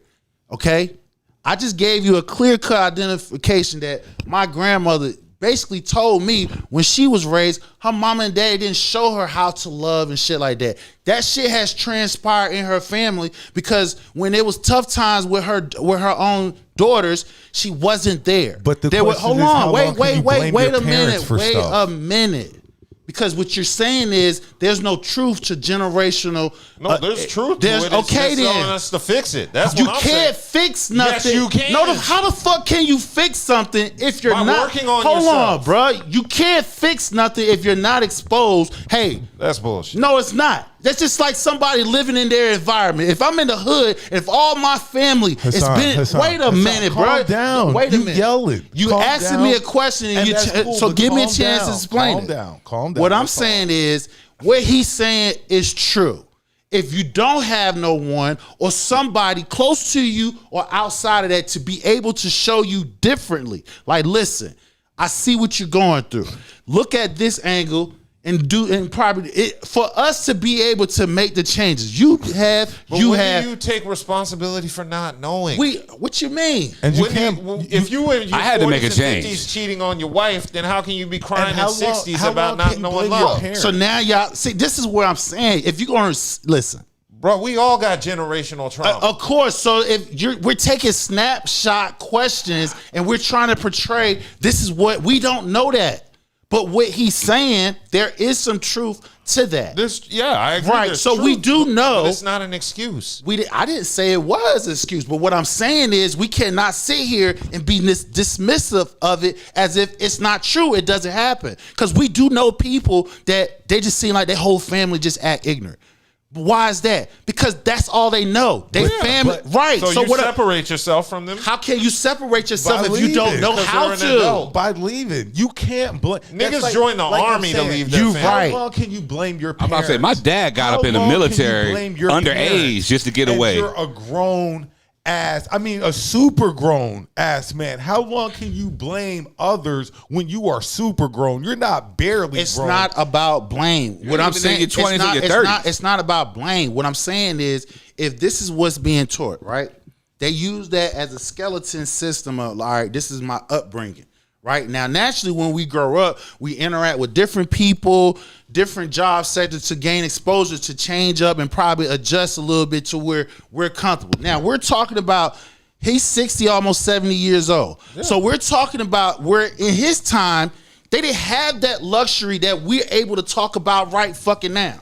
Okay?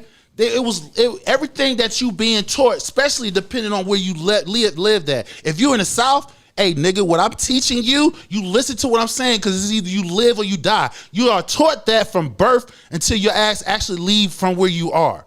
That's facts. Sometimes there are no room. Some families doesn't develop extra room to show love on top of that because if your mama didn't teach you, they mama didn't teach you. The only way you learn differently if you're exposed. That's all I'm just saying, and it's facts to that. Not just exposure; it's also a desire. Like, come on, man, you got a desire to be better. So if you're in an oppressed situation, right? Yeah. Only a few people has the desire, has the ability to think past their oppression. Most people that be able to think past their oppression, they are exposed by being fed information, letting them know these are the things that you can do. Because some people are not ambitious to move on. We're talking about love. Exactly. We talking about that all transition in life, period. No, it doesn't, because he has to take responsibility for not holding up his end of the bargain. He took responsibility. I know that, but what I'm saying is he had to take it earlier and step up. Who is that? Who is us to say when the fuck the man's supposed to take it earlier? Because it's affecting his life. That's not us. That's not up for us to make that judgment. If it took this man up to 70 years to get it, hey, kudos to him. That's not for us to put a number on it. That's like a nigga saying, you too old to fucking wear a baseball cap.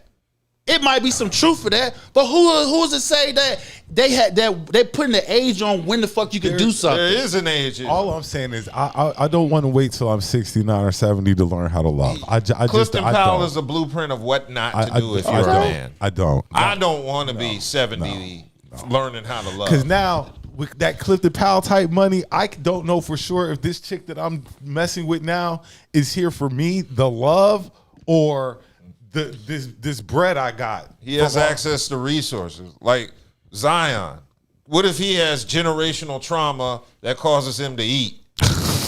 He did. He's from South Carolina. Hold on. Let me say this real quick. Hold on. He had somebody that exposed his ass before to do different. Because this is what I'm getting at. So, how old is he again? Who, Zion? No. Clifton Powell? Clifton. He said 69, 70. As of, and I'm reading this straight from the Googles. Do you know the life expectancy of men is 75.8 years? No, but Clifton Powell got money and he's in shape. So that's another 10. All I'm that's saying another is 10 to 15 you don't know years. when your clock is ticking. And this is just an average. It says male's life expectancy as of 2023 is 75.8 years. What are we talking about? We see niggas die at 25, 18. So what are we talking about? Well, the point is this. Clifton Powell has to... It took him damn near the life expectancy of men.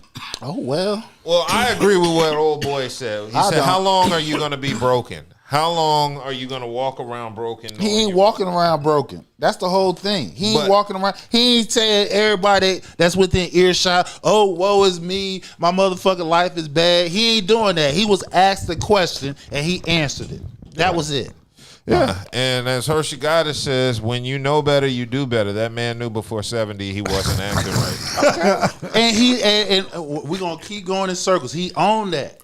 But what we're talking about here is y'all saying that he's too old to learn how to love now. I'm not saying he's too old. It's just nobody want to learn that late, bro. Okay, well, everybody's learning curve is different. Well, learning to love at 70 is like going to college at 70. Everybody learning curve is different. For learning love. Everybody learn love different. Shout out to Clifton Powell for learning love. Stop calling that man faggot ass Chauncey. Stop saying that word so we don't get flagged by YouTube algorithms.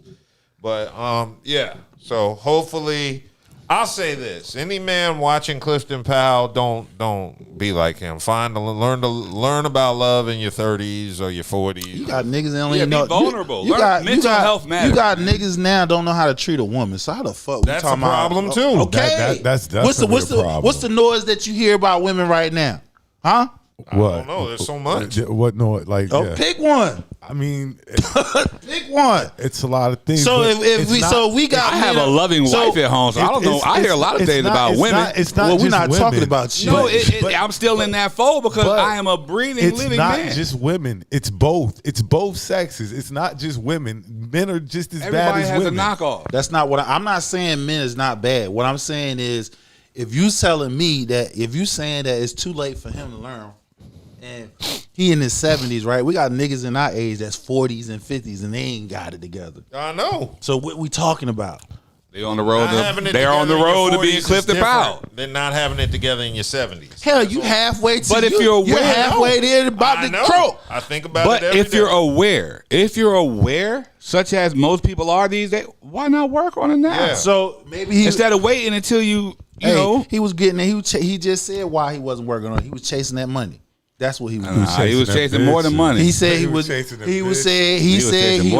the money, and based off him okay, fine. Yeah, but we can't. But if y'all can expand on what he done as far as getting himself together, get it right, why can't we expand on what he said? All we're saying is he was living the lifestyle. Of course, he was living the lifestyle. To the but he's blaming. He's trying to deflect and blame it. He should have been more self-aware. If I'm asked, if I'm asked, we're talking about our OG. Like this would be our OG. I feel you. He's supposed to be enlightening us. So he is enlightened. He is enlightened. He said he's not enlightened. No. He is enlightened. I'm only in my 40s. Listen to what he just said, and he just coming into enlightenment. No, I've already learned this stuff way back when on my own. He is enlightened. He's saying don't wait to get to my motherfucking age to learn this shit. Yeah. But so that's he my is point. enlightened. No, you can't enlighten somebody who's already been enlightened. Like I said, if he's just now, this is from you and him. He's damn near 70. Right. I'm in my 40s. Mm-hmm. I was enlightened in my 30s. Nigga, so you can't tell. You are the anomaly. You can't. Because you are married. So what? It's three of us in here or not. And watch this. We're 40s and 50s. Do you know how to love a woman? So we got our shit together? Do I know how to love a woman? Do you know how to love a woman? To the utmost. Hold on. Do you know how to love a woman? Yes, I do. Okay. Do you know how to love a woman? I do. So you didn't. No, this is my next question. Okay. Were you just enlightened by Clifton Powell just now on how to love a woman? Were you just enlightened just now by Clifton Powell on how to love? I didn't take that message that he was enlightening me how to love a woman. He was enlightening me, hey. It took him his whole damn life to learn how to love a woman. My whole damn life to learn a woman. So if you know or have somebody that's able to help you identify that, jump on that. That's what I got from that. Jay-Z said, don't be Eric Benet. Don't be Clifton Powell. Don't be Clifton Powell. Don't be Vivica Fox. Don't be Clifton Powell. Don't be Vivica Fox. Don't be Eric Benet either. These are the blueprints of what not to do. So, yeah. Shout out to Clifton Powell. For finding love at 70. 70, yeah. Hey, some people might that's what never broke find about love. the shell, hey. Yeah, hey. So let's go ahead and move along. I wanted to discuss Master P because Master P recently released a video saying he turned down a $10 million Super Bowl commercial. I want to let y'all know, nobody know this.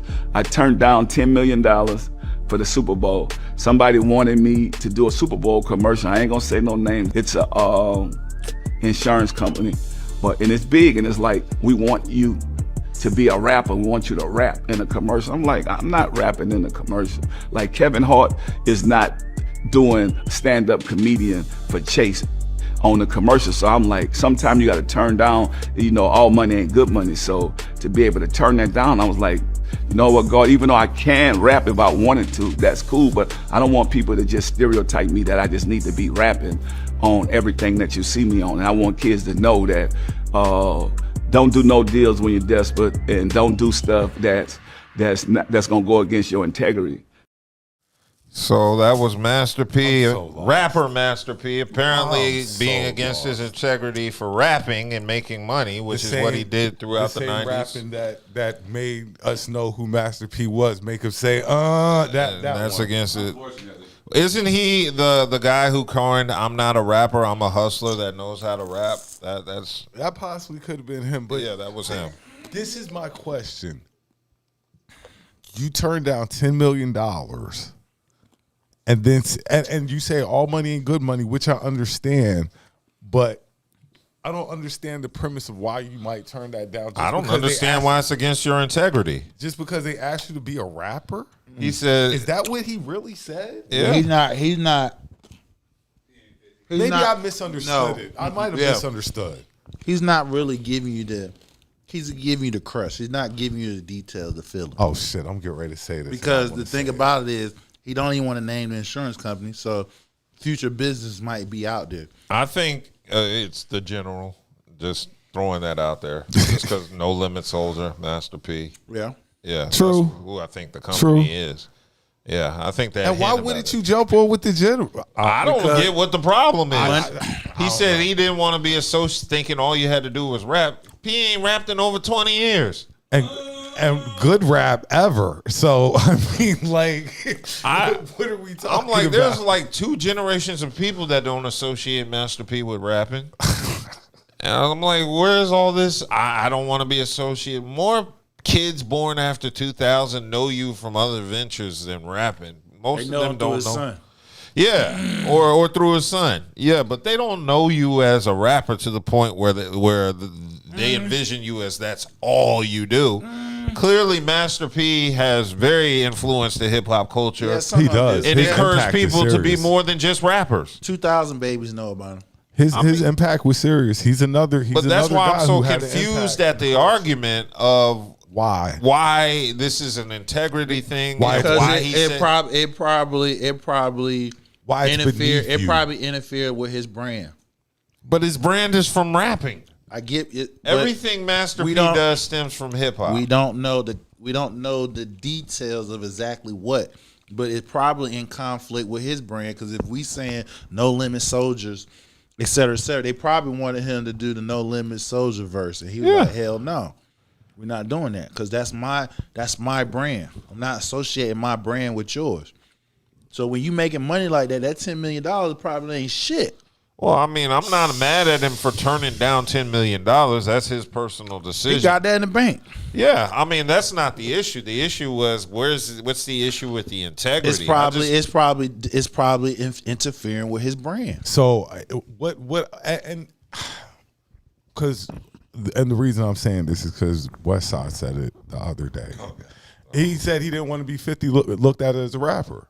Like, you know what I'm saying? I heard that before, so I could see kind of what. But that's Westside. But he say a lot of shit he don't. Yeah, but he's a businessman. But nevertheless, just said he has been over 20 years. I see, like, especially P hasn't rapped in over 20 years, 15 years. I mean, he do shows and shit. Yeah, but he hasn't made no new music in a while. He wants his image be known as a rapper. Yeah, like what I said. I'm a businessman. I'm a millionaire, nigga. The thing that transcends you most being a rapper, businessman, hustler. You went from hustler to businessman. Rapper to now. I'm a businessman. Remember, you were a rapper. That's when I think you've been. He was MAGA 50. He was MAGA 50 before MAGA 50. No, I don't ever recall him being with the Republicans. No, I'm not. Take the MAGA off. I'm talking about transitioning from rapper to business. Yeah, he did the movies and stuff. Yeah, he did the hookup. The original. Look, I've and everybody. Look, South Carolina knows me. Columbia knows me. I've never been one to ride with P, but I've always gave this nigga his props. He's been the ultimate hustler, businessman, all of that. Yeah, but niggas know hey. He had his run. Don't know too much. I salute music. him for that. That was never my thing. Don't know too much of his music. I know he did rap. Bro, I damn near know it all, and that's because of my wife. You know, I'm gonna tell you what really pissed me off is when they did the 5, 4, 3, 2, 1 remix, and P came up, and I almost lost it because I was like, why did they put him up here? Of all the people, look, he was hot.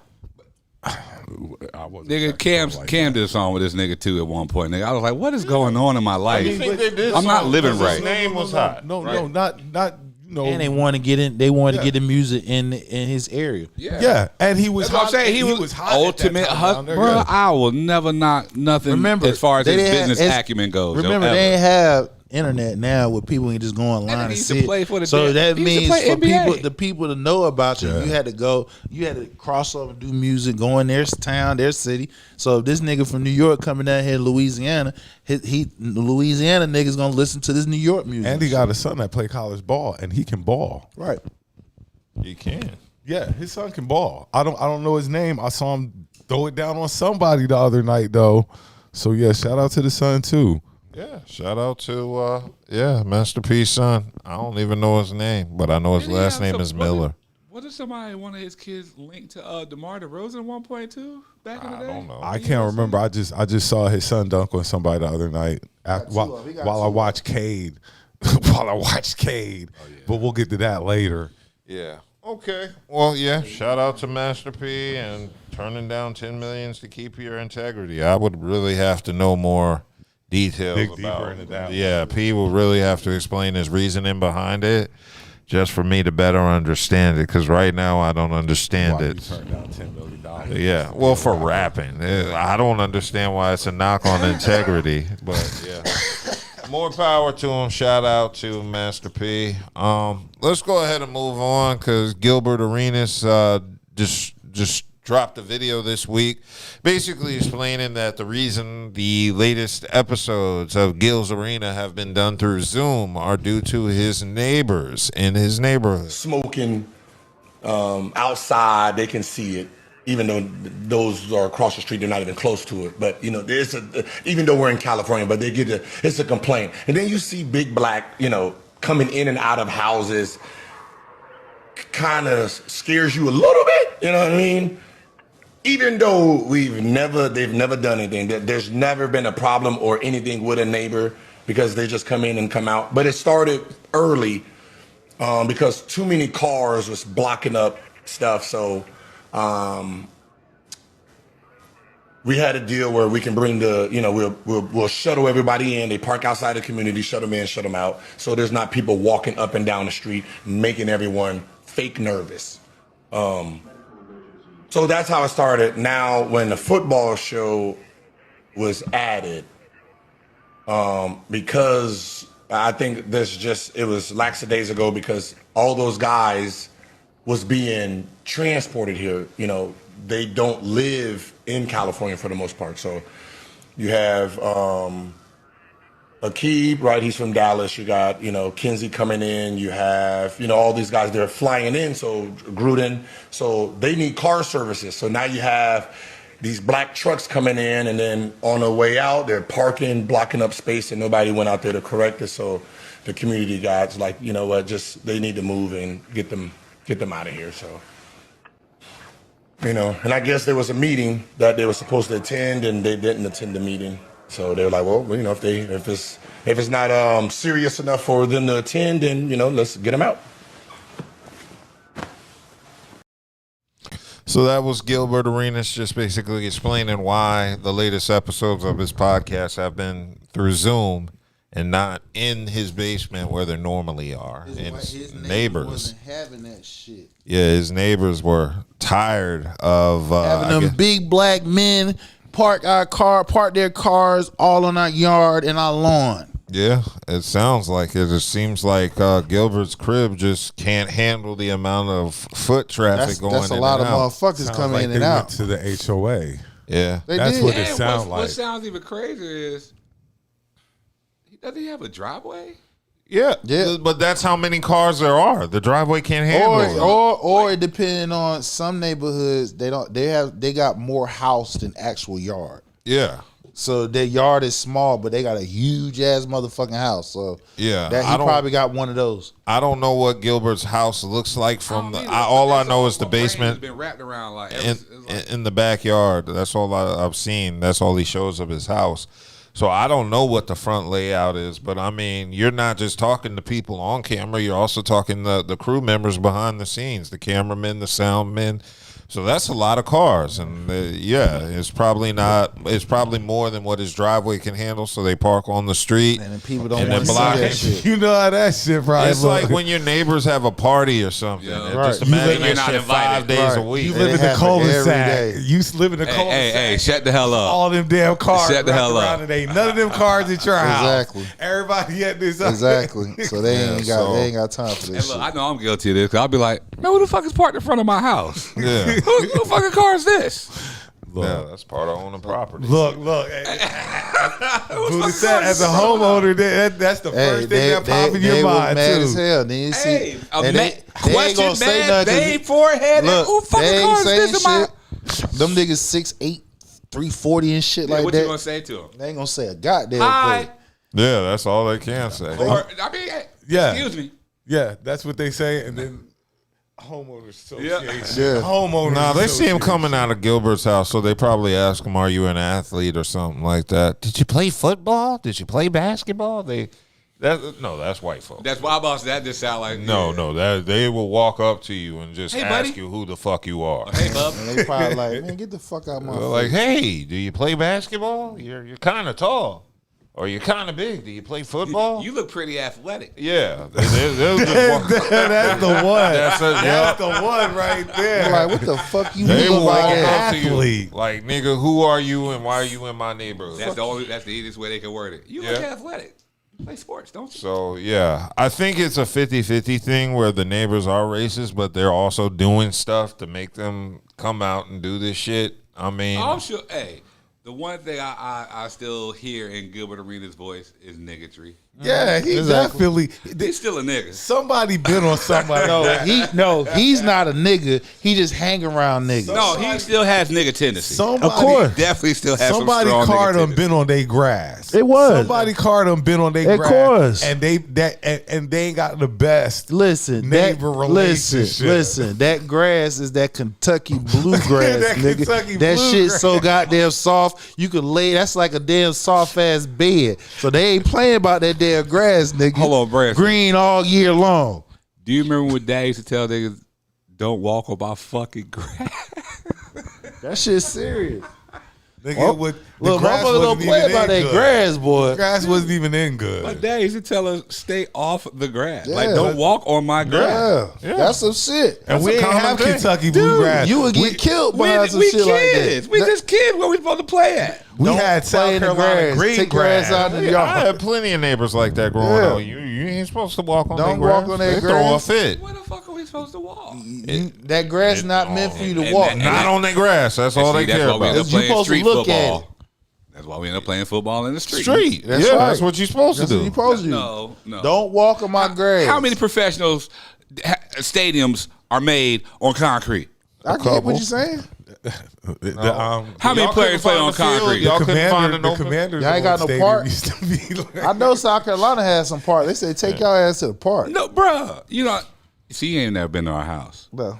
Front yard big, backyard huge. So why you couldn't go in the backyard neither? Keep we your just said ass we just off told are you not my listening? dad I didn't said. say all the grass. I'm thinking the front yard. Nigga, the I grass. think at least That's the, wrong. We yeah, just that's told you wrong. my 'Cause dad I'm said thinking you can't have kids. yeah, Bruh, exactly. That's what I'm trying to get y'all to understand. That's abuse. Right, look, I'm thinking he's saying front yard. Front yard, I get what you're saying because people gotta see when people see your house, they see the yard. Listen.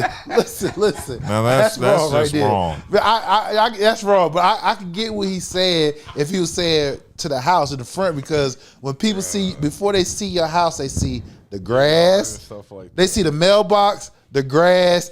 Then the house, you feel what I'm saying? But you said the backyard too. Yeah, that's wrong. Now that's just foul. The grass. That's wrong. God, please don't pull up to my house now. I don't even have grass in my yard with their kids. You don't need it. That's why your dad was saying stay the fuck off my grass. I can see why. Cause he like, nigga, now you gotta replace that shit. Like, look, I gotta live here after y'all niggas grow up and go. Yeah, y'all but not fucking up my grass. You can't have that level of lawn maintenance with we little had. kids. You don't understand, dude. I feel what you said. You said This front nigga say backyard. stay I off know that's the at least grass. an acre, half an acre between the front and back. Easy. So now he wanted you to stay in the house and play video games.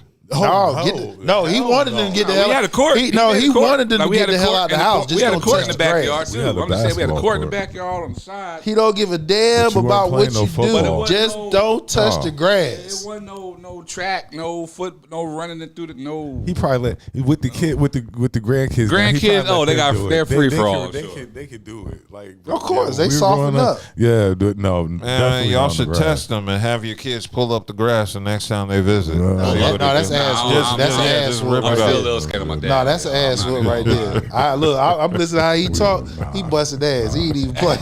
Look, he don't give a damn how old you is, nigga. You throw that left in your chest, boy. How you know he was South? Look, Oh, you heard? look, I'm from South Carolina, man. Rock ain't one of them. Rock a southpaw too. Boom. Yeah. Rock ain't one. Catch you with that left, man. That's what the old cats do. They catch you with that quick left You left-handed. because that's one. Usually that's the closest to your ass. Okay, let's go ahead and move on. I wanted to discuss Lil Wayne. Lil Wayne was in the news for the past week. It all started with one of his artists, La Russell, from the Bay Area, basically saying he didn't think Lil Wayne made an impact on the game. Apparently, the clip was taken out of context. But this did cause Ray Daniels to give a follow-up on his basic opinions on Wayne. But Lil Russell is not wrong. Lil Wayne is a great rapper. He's great with words. He's never said anything to make you motivated. He's never made you feel something that stuck with you. Lil Wayne is famous for saying, Lil Wayne is also famous for not acting like any of us. He likes the police because the police save him, right? Think about it. They talk about politics. What they got to do with it? Black Lives Matter. I'm not on team. He's always been his own man that did his own thing. Lil Russell's not wrong. I can't think of when I think about catalogs, that's why I like Ross so much, because Ross motivated me. Hove motivated me. Kanye taught me. Lil Wayne just rapped. And by the way, he was great at it. He's one of the best rappers of all time. But when you look at body of work, you got to ask yourself, where did Wayne inspire a culture of people? I said, Wayne is the reason why we have tricking culture. He did that. No, I'm saying he did that. But I'm saying, what did Wayne really? Let's be clear. Outside of his artists, we're not talking about his artists. Yeah. We talking about artist for artist, not I signed Drake and Nicki, so give me that. Just artist for artist. To me, Wayne's lack of caring about the culture. Let's be clear. His lack of caring about being being liked by the community. Lil Wayne has always been his own man, his own alien, his own everything. Yeah. He's never tried to fit in. And by the way, that's what we love about him. Yeah. But when you say, well, he never tried to fit in, but he never gave me nothing, that's not what he was here for. I don't even think Wayne cares about that. But from rapper to rapper, I think Lil Russell is correct. I think Lil Russell is a rapper. He should be able to say that as a young rapper who was inspired by this GOAT. It's like me with Hove. People always say, you don't, I love Jay.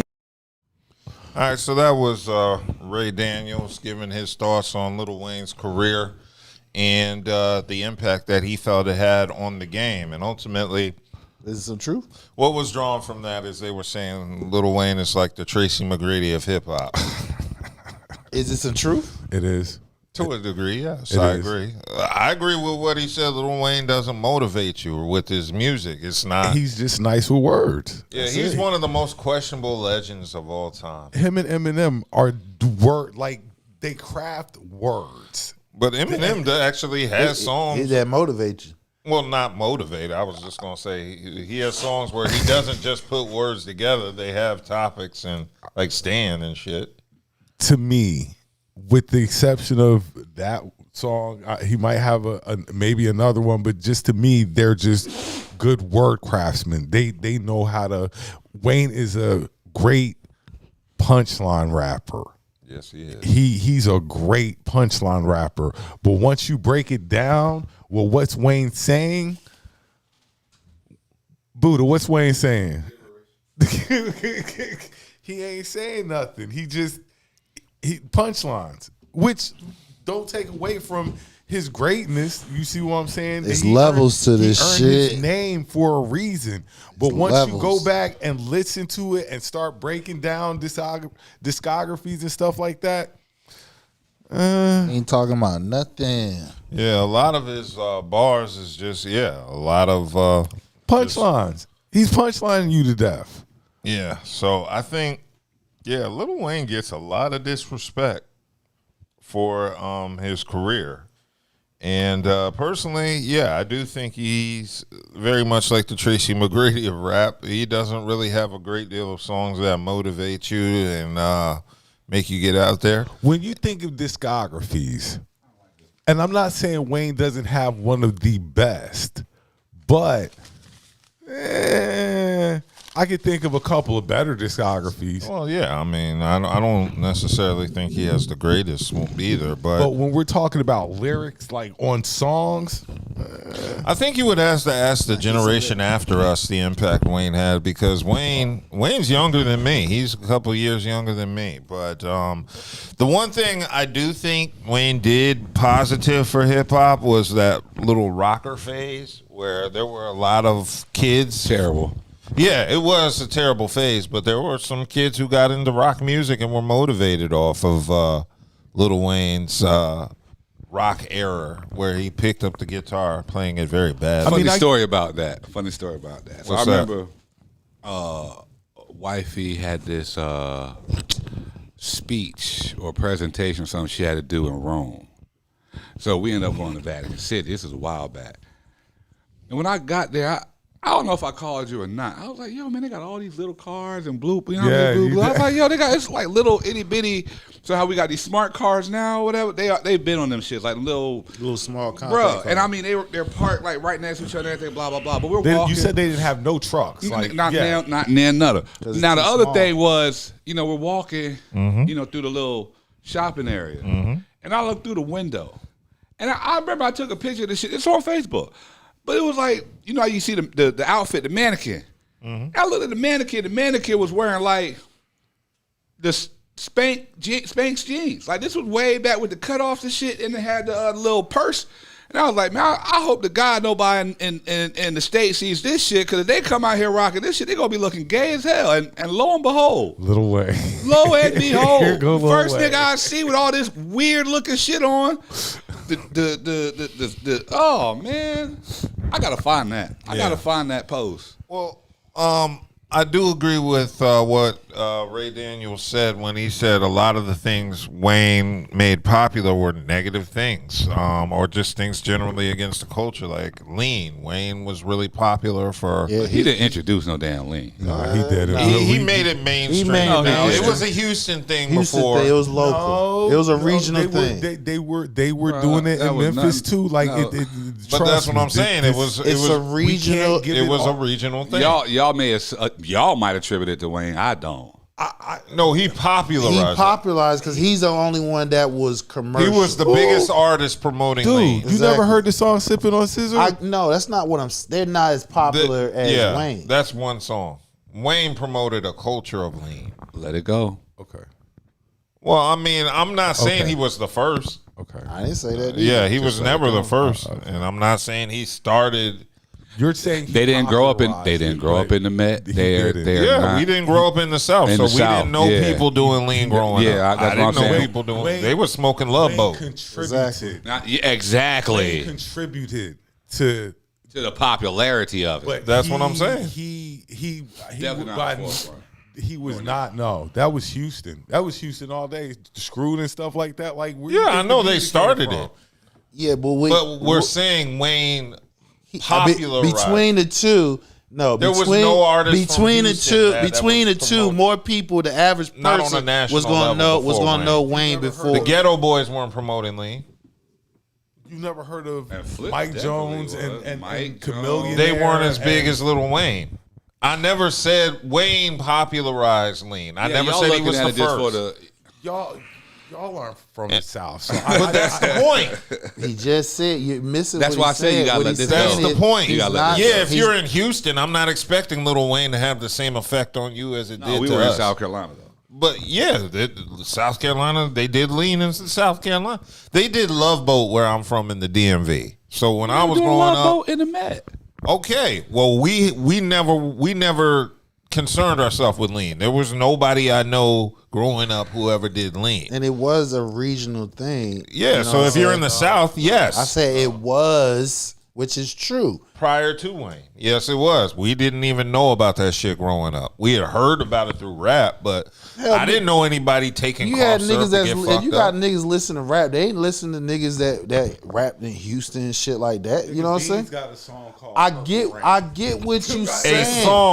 A song. About lean. I get One what you song. saying. We're not saying that Wayne is the first, none of that shit. We understand that there was other He brought it to an audience that wasn't familiar with lean. Like I said, I didn't grow up doing lean or knowing people who did lean. So there's a whole bunch of people in Maryland who started doing lean because of Wayne.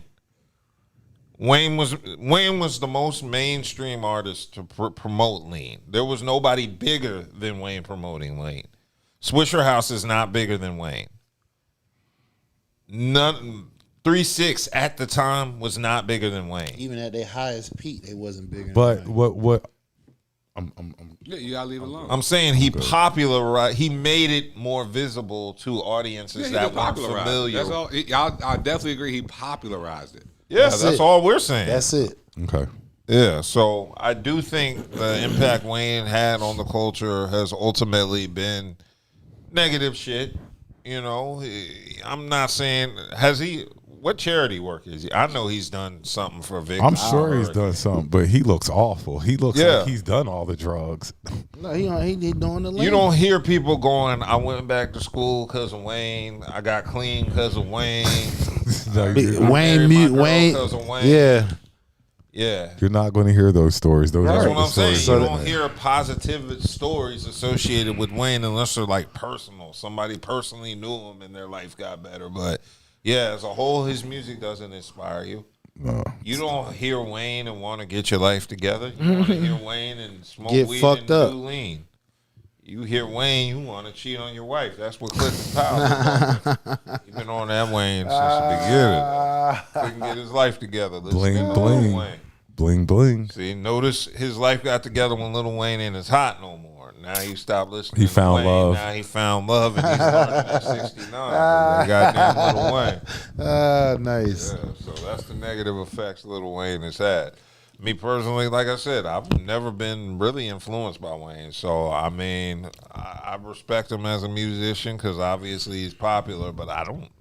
Only Wayne album I ever bought was the Carter 2. There's levels to this man. He's the GOAT of his era. I'll say that. What era? Define that era. Yeah. 20. I'm pretty sure there was other artists. Yeah, I'm trying to Wayne see. had a run that no artist. Wayne had a run. No, Wayne he had a run. That's different. You said the GOAT of his era. The GOAT of his era. That's just like him saying. That's just like he'll say about his big man. when I talk about GOATs and their runs, like certain rappers have had runs that you just can't deny, and that makes them. He had a run, but you said GOAT. You want to get on me calling Star a beast, nigga? I'm gonna get on you calling Wayne a GOAT. But if you have a run of being the best rapper out, doesn't that make you the GOAT? Nigga, if you have a run of being the best rapper out, that doesn't put you in contention. When for was GOAT. he the best rapper out? It's a difference if you got to run. When he did this song with Lloyd and them, he was the hottest nigga on the street. It's a difference having a run, but you said what you mean? It's a difference having Stop. No. I'm telling you, stop. Wait a minute. Hold on. You said GOAT. That's like you just got on him about SARS being a beast. Conversation. He can be. Regardless of what you think, Wayne can be mentioned in that conversation. No.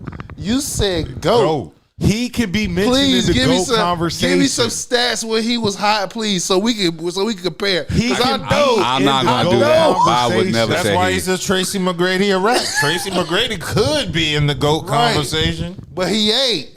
It's a different having a run. I feel y'all disrespecting Tracy McGrady. Nah, he can be in the conversation. Wayne can be in the conversation, and he'll have people put him in the conversation. He can't be in the conversation. Why not? We just gave you 3 negative points, and you don't have no inspirational music. All his music is negative.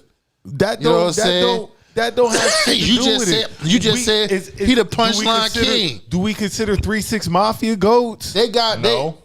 I didn't say they was maybe GOAT. GOATs in Memphis. Yeah, they probably GOATs in Memphis. Yeah, exactly. You just said he the GOAT. They're the Petey Pablos of Memphis. Exactly. You said he's the GOAT. I just want to know.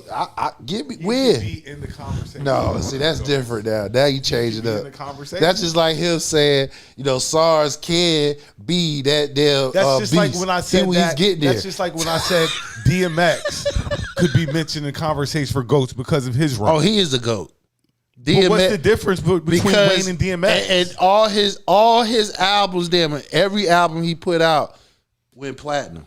What the fuck you think Wayne's album did? But in all his songs, hold on. Horrible. No. Horrible. And DMX has songs that motivate you. You feel what I'm saying?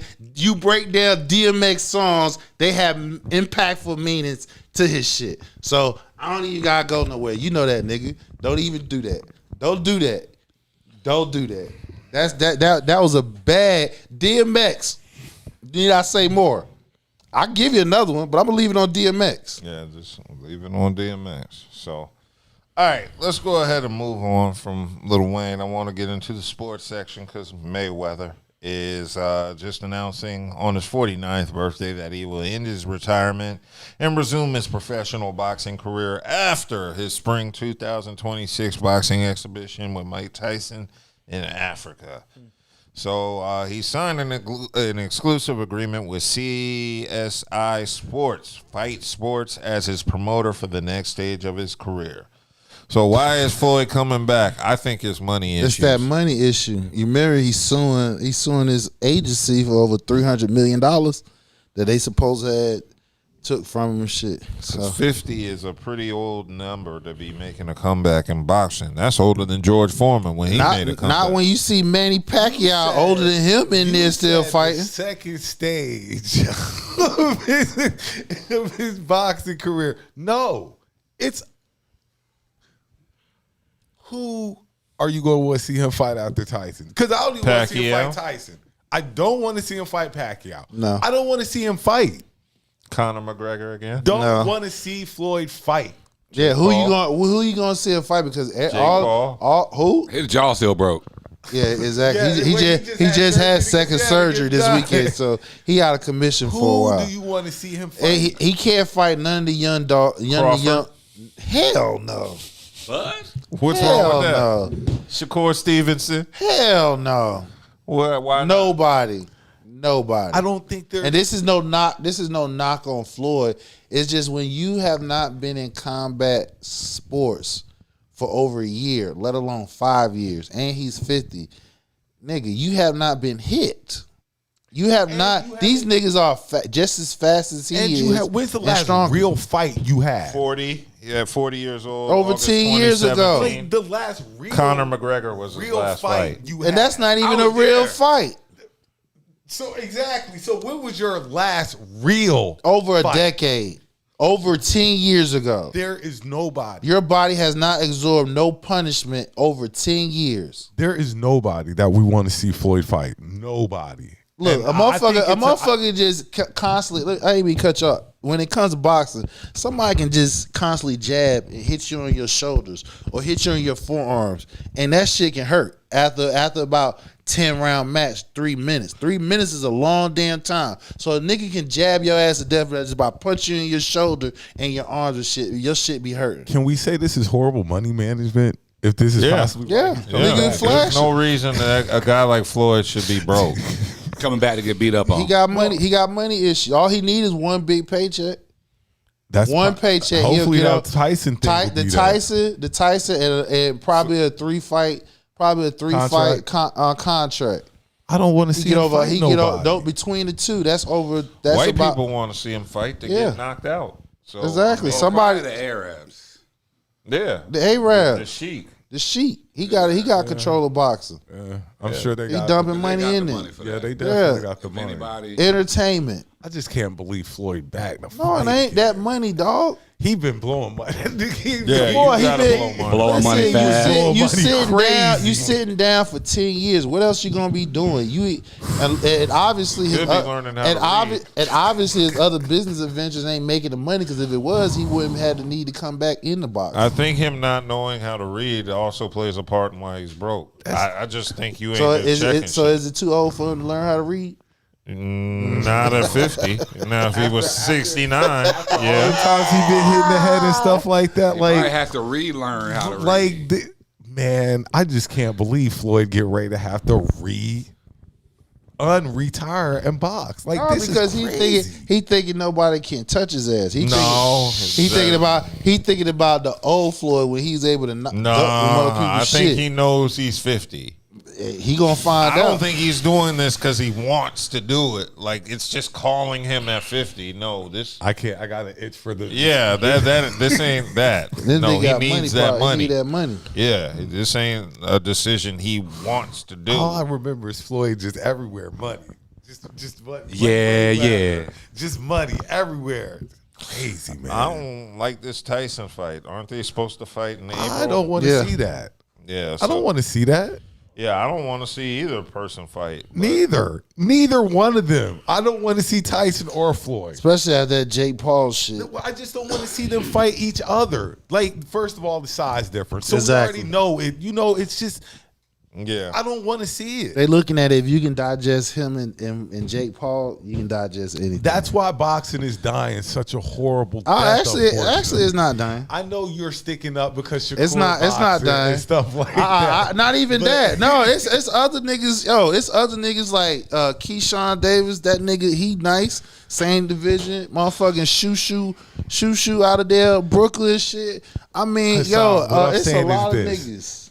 What is the biggest fight? The biggest fight they have booked this year is Tyson versus Mayweather. That's a shame. No, that's not the biggest fight so far this year. What's the biggest The fight? biggest fight was just a couple weeks ago, nigga. Shakur and motherfucking that was the biggest fight so far this year. This year is going to be Floyd versus Tyson. That's not it's an exhibition. That's not a fight. We talk about niggas actually touching each other. So as of right now, pause, man. Come on, man. See, you the reason why niggas gotta say pause. Look at it. You know ain't nobody. No, it's just the way you said it. You said touching. I said touching. You didn't say boxing. You come on, man. If I said, listen, nigga, if I'm talking about boxing, then you touching it. You touching the nigga, man. Stop playing, man. Y'all playing. See, you that nigga. You that nigga. Unfortunately, in this that's not. No, that's not. Those should not be your two like that. It's not. Yes, they are. It's not. Anybody who watched boxing will not say that's the biggest fight of this year. It's not. You have three gentlemen in here. Name a bigger fight.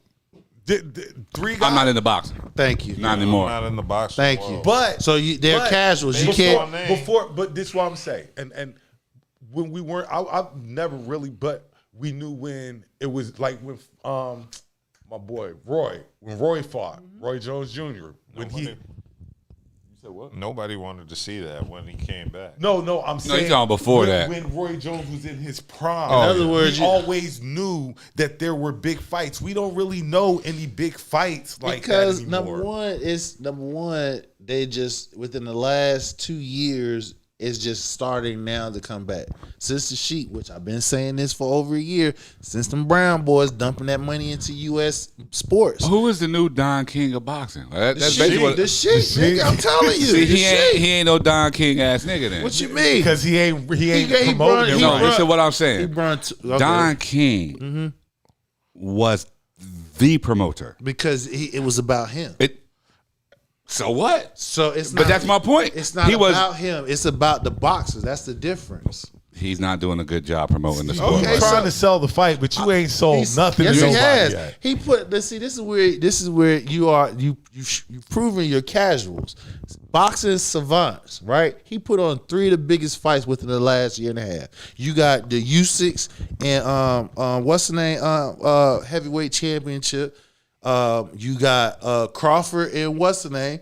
And you just got my boy Stevenson and Telefimo. 3 biggest fights. Before these fights, we would sit here talking about there's no fights. They're not putting the fights together. He cut through the red tape. He said, I'm putting my money where my mouth is. Y'all niggas move out the fuck out of the way. To me, those aren't top tier fights. They're see, good. That's how, and that's proving that you're not into boxing because those 3 fights I just named, 3 of those fighters, all 6 of them is in the top 10 pound for pound ranking in boxing. Maybe it's nobody sells themselves. What you mean? Anymore. You don't know boxing. That's what it means.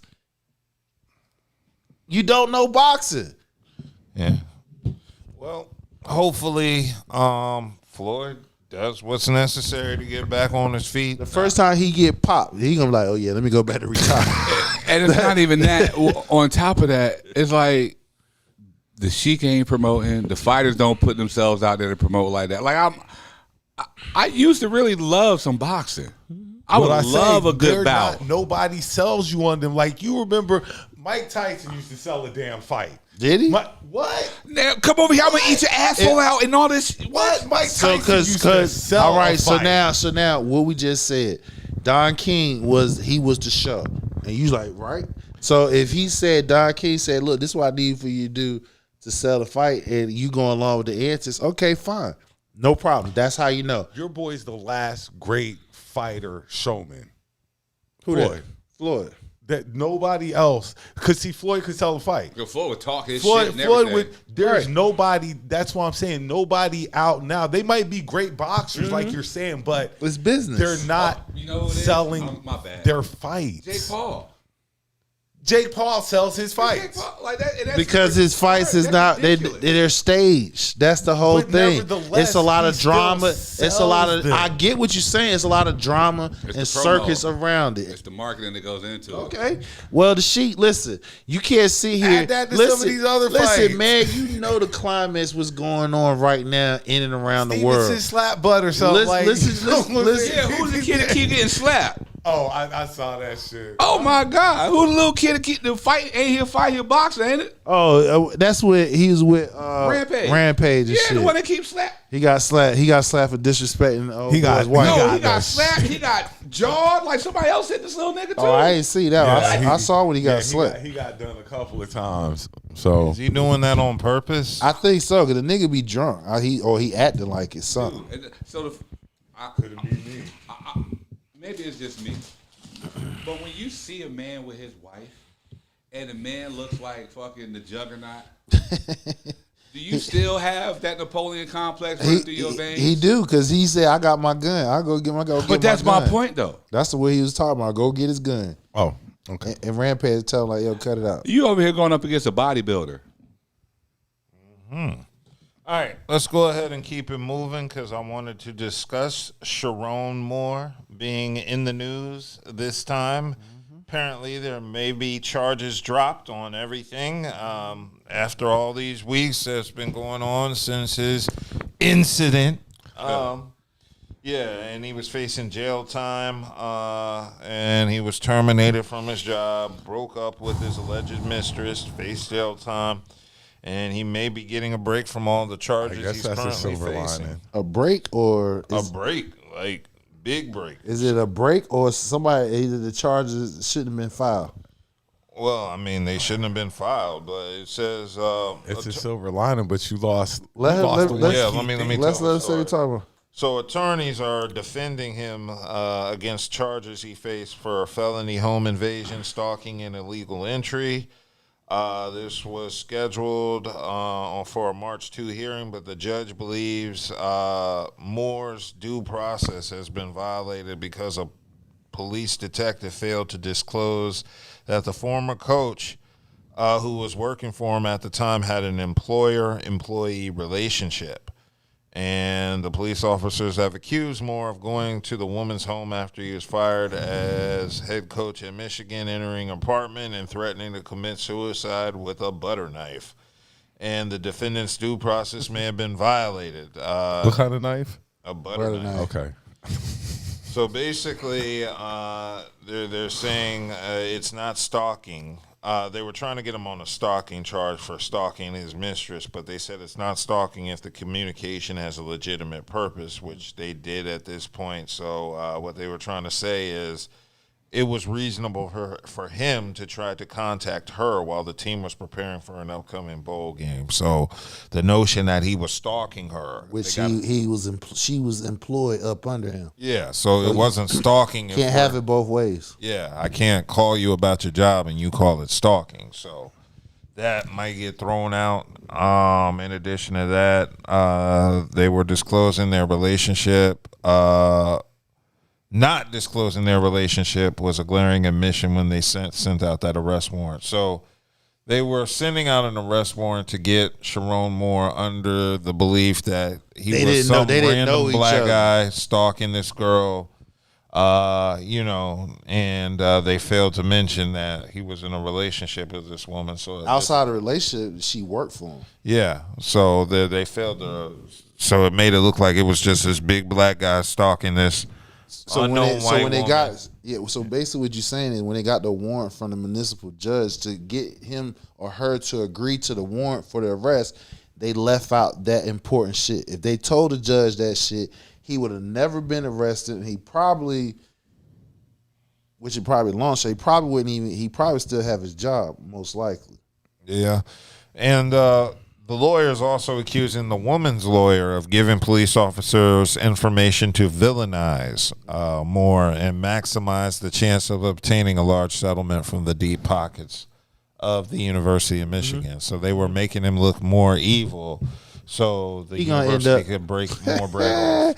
He gonna end up getting that money that they took from him, that $16 million that we was like, damn, nigga, you lost. He might end up getting all that shit back. Yeah, but he lost that job. It's cool. Yeah, I get you. He lost the job. I get what you're saying. He lost the job. He get that bread back. Clear. Yeah, he gets the bread. That $16 million, I can stretch that motherfucker out for a while, goddamn. And his name gets cleared, so he'll get another right. He'll get opportunity. another job. You just got to keep women off the, keep black women on the team. That way he won't get no women. You could throw black vag at him and be like, nope, I play in the snow. And so that's one way to avoid it, because a sister ain't getting caught up with this dude, not unless there's bread being broke. And see, a sister protect the bag. Can he get another big time job again? Eventually.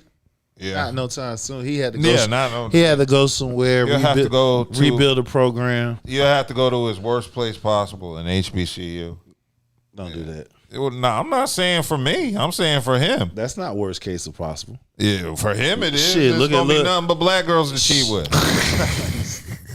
They got some white girls. I was going to say, HBCUs are very diverse. They can't walk the campus with them because listen, more white kids go to HBCUs because they are the minorities. Stop. I went to an HBCU, and HBCU back then compared to one now are totally different. There's a lot of diversity on these campuses. Don't get it twisted. You've been to an HBCU, you know it's a lot. They were all at the law school. They stayed there. They segregated themselves everywhere. When the last time you been on campus? You know, I don't know. I never saw a white person in the calf during chicken day. They knew better. They just stayed at the law school. But trust me, there's more white people on campus now than when you. I believe that. Trust me. I haven't been to Central in years, literally. They like to see you. No, and they don't. Alumni too. No, he don't want to go because they're gonna ask for some money. Money. He said that. You goddamn right. No alumni fees. I'm still salty with them niggas. They kicked me out the dorm. I don't want to give them money. Hell no. So he's gonna get a second opportunity to coach. He gets the money. I don't know if his wife stays, but she stays. Oh, she's still with him? Yeah. I ain't heard nothing about her. Is he happy about that? Yeah. He got 16. He might want another wife. Yeah, he stays. Got $16 million on the way. Yeah. He getting all that money. He gonna have to split that even more. Like, I get rid of. You He better get $8 million. It's cheaper. Either to keep way, him. that's $16 million he didn't really have to earn. It's cheaper to keep. No, I was expected to get my money more than that. Then this happened, so I wasn't expected to get none. But now it might be a chance that I might get this 16 back. A chance, not to say it's for sure. It's a chance. I wouldn't bet on it. We'll see. Shit. If I got rules and grammar of getting shit dismissed because motherfuckers left out some very important information, and you caused me to lose my job, and you putting dirt on my name. There's still what you have in your contract called a code of ethics. Of course, but that would have never been exposed if the cops never did what they did. But it was exposed. Of course, because they broke the law. So now I get to sue your ass, and I get my money back from the damn university because you didn't follow the law properly. If you did, they would have never known that shit. That has nothing to do with the college. It does. They would have never found out. Not for firing you for code detrimental. It got out. Firing is one thing. Arrested in the law is a different thing. Yeah, that's what I'm saying. The college is not responsible for that. Out. You could sue the police, yeah, but the college, they're not responsible for that. You violated our code of conduct. You got that based off. He ain't got that job no way. Right. I mean, like I said, if he got grounds based off of getting shit dismissed because police didn't follow the law, he gonna have grounds most likely, if not get all of at least half of that shit back. Yeah, and there's the defamation. Exactly. So that's he got a new charge. Exactly. So he gonna have room to get that all, if not more money. He might put Michigan. You better give me my job back, or I'll sue you for defamation. Shit. He ain't going back. He ain't going back. He ain't going back to Ann Arbor. Yeah, I forgot. Ann Arbor. He ain't going back to Ann Arbor.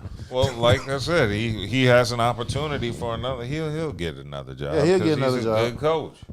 He just needs to stay off them white women. Can't. That's his drug of choice. I know. That's why you send him to an HBCU, limit his options. He'll find one, but I mean, you'll have to go through systems. It's gonna be limited. Yeah. All right. I wanted to discuss your boy Darren Peterson. Your boy. Yes. Who? Darren Kansas. Peterson, kid for Kansas. Oh yeah. Yeah, because apparently he's only played 11 games and he's still a potential number 1 pick for the draft next year. Yep. This year. Oh, yeah. Well, this upcoming draft, I think that's a better word to use. So, yeah, lots been said about Darren Peterson.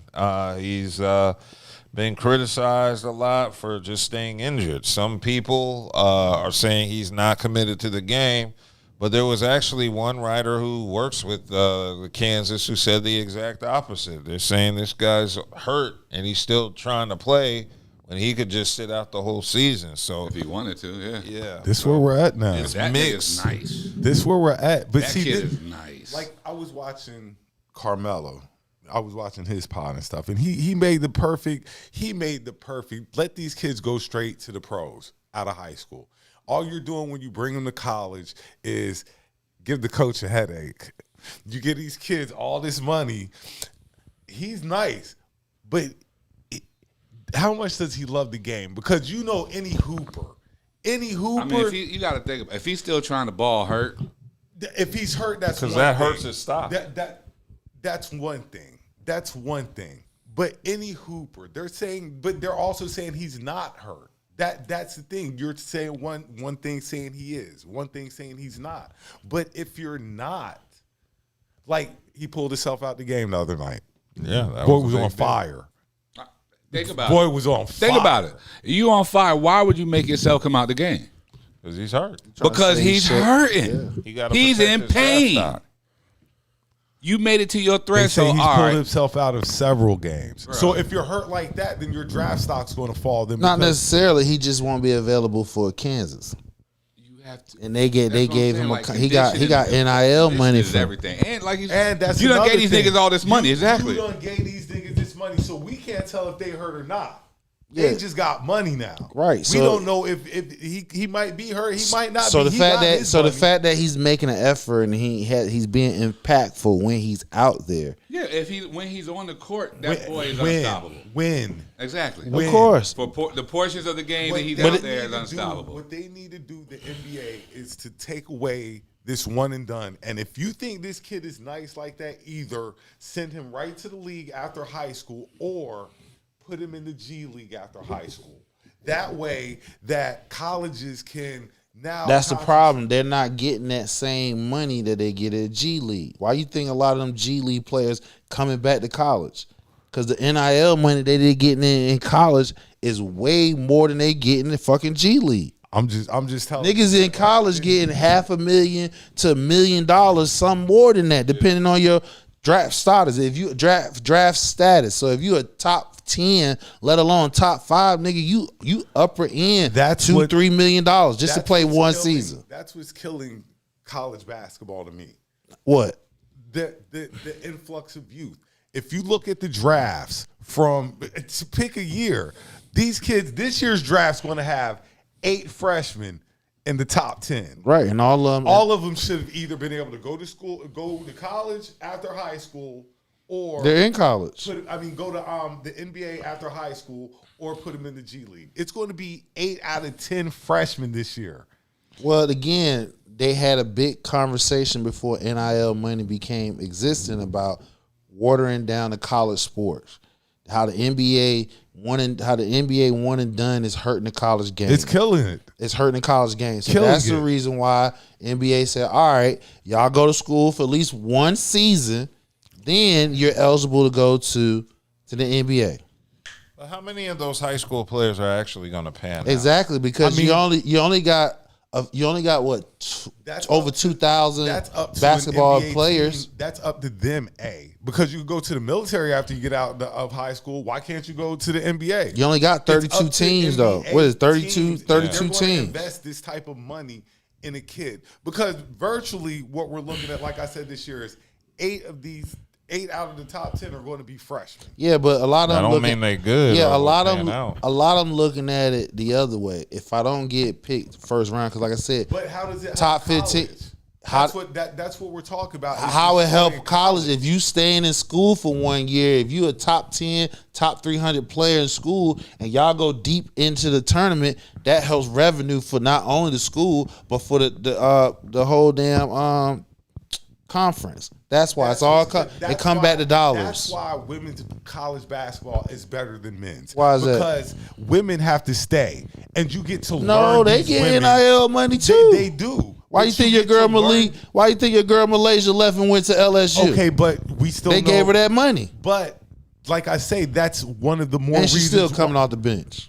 That's one of the more reasons why the women's game is better, because now we know these players. We watch these players grow and stuff like that within this college system. Yeah, a couple are going to transfer. That's what we have now. And the NIL, but the women game still keeps the essence of it. Because they are not constructed like the NBA, where the NBA, a lot of your top end players are leaving after 1 year. In the women's college game, they got to stay 4 years. Now, within the last 2 years, now it's 3 years now. They just now touching 3 years. They good, they can leave. But they're not, hold on, but they're not, I got you, but they're not, also not leaving neither, because they're getting more money in college than they're getting in the WNBA. Which makes the game even more popular. Right, of course, because they're getting paid in college. Now, as soon as the WNBA catches up with that, they'll be leaving out early too.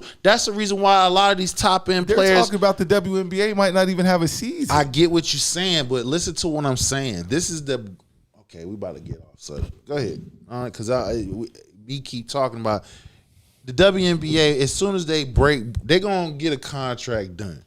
There's gonna be the sticking point for what's being reported is they want $1 million players. All I'm saying is the women's game is better in college than because the men's game. they getting money in college, so the incentive to leave to go to pros so you're agreeing isn't with there. Me. Huh? You're agreeing with me that the women's game is better than the men's game. I'm not saying that. I mean, we just know that the difference in men's game is you got to be up to par with following them from AAU on, because a lot of them don't stay 4 years. Just like the Boozer twins, they out.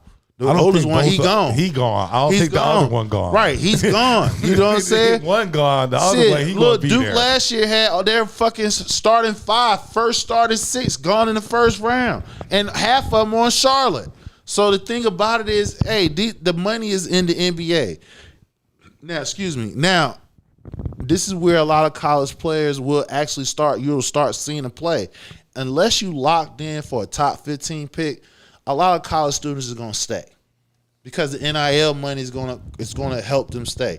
Like I said, you had 2 G leaguers came back to college because now, with like you say, with the implementation of NIL money, we might not be looking at you. There's going to be a younger crop of guys getting ready to come up that's getting ready to get this NIL money. But and they're going to stick around for the money. It might not necessarily be there. They're going to stick around because if you look at a lot of top end schools outside of Duke.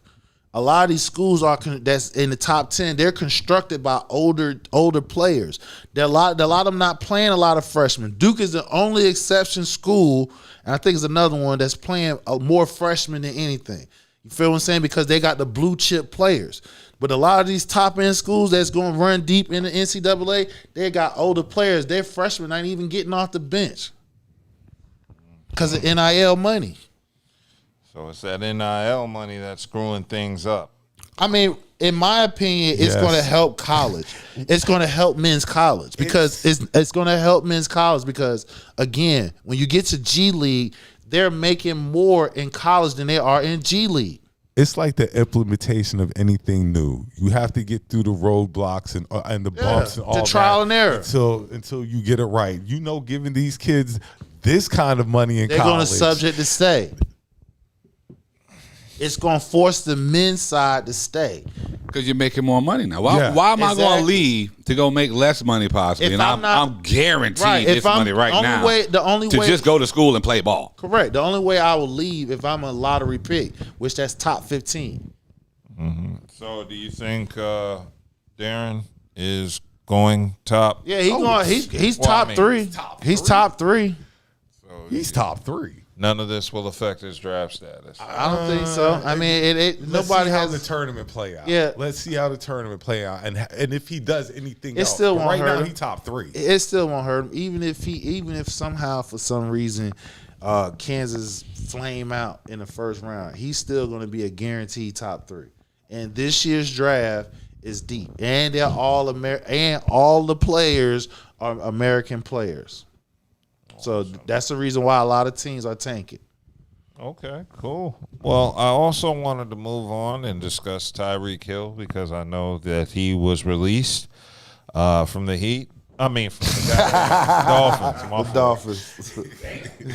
I was thinking Miami. So I keep hearing that he might be going to Buffalo. Might. Shit, they did a reunion with the old Eric Bieniemy. I'll say this: offensive coordinator. He'll be one of the most potent weapons has ever had. Josh Allen. He'll be one of the most potent weapons he's ever had. Right, if he would go to Buffalo. Even the 2 wide receivers they got that supposed to be burners, but they're not as being prolific like him.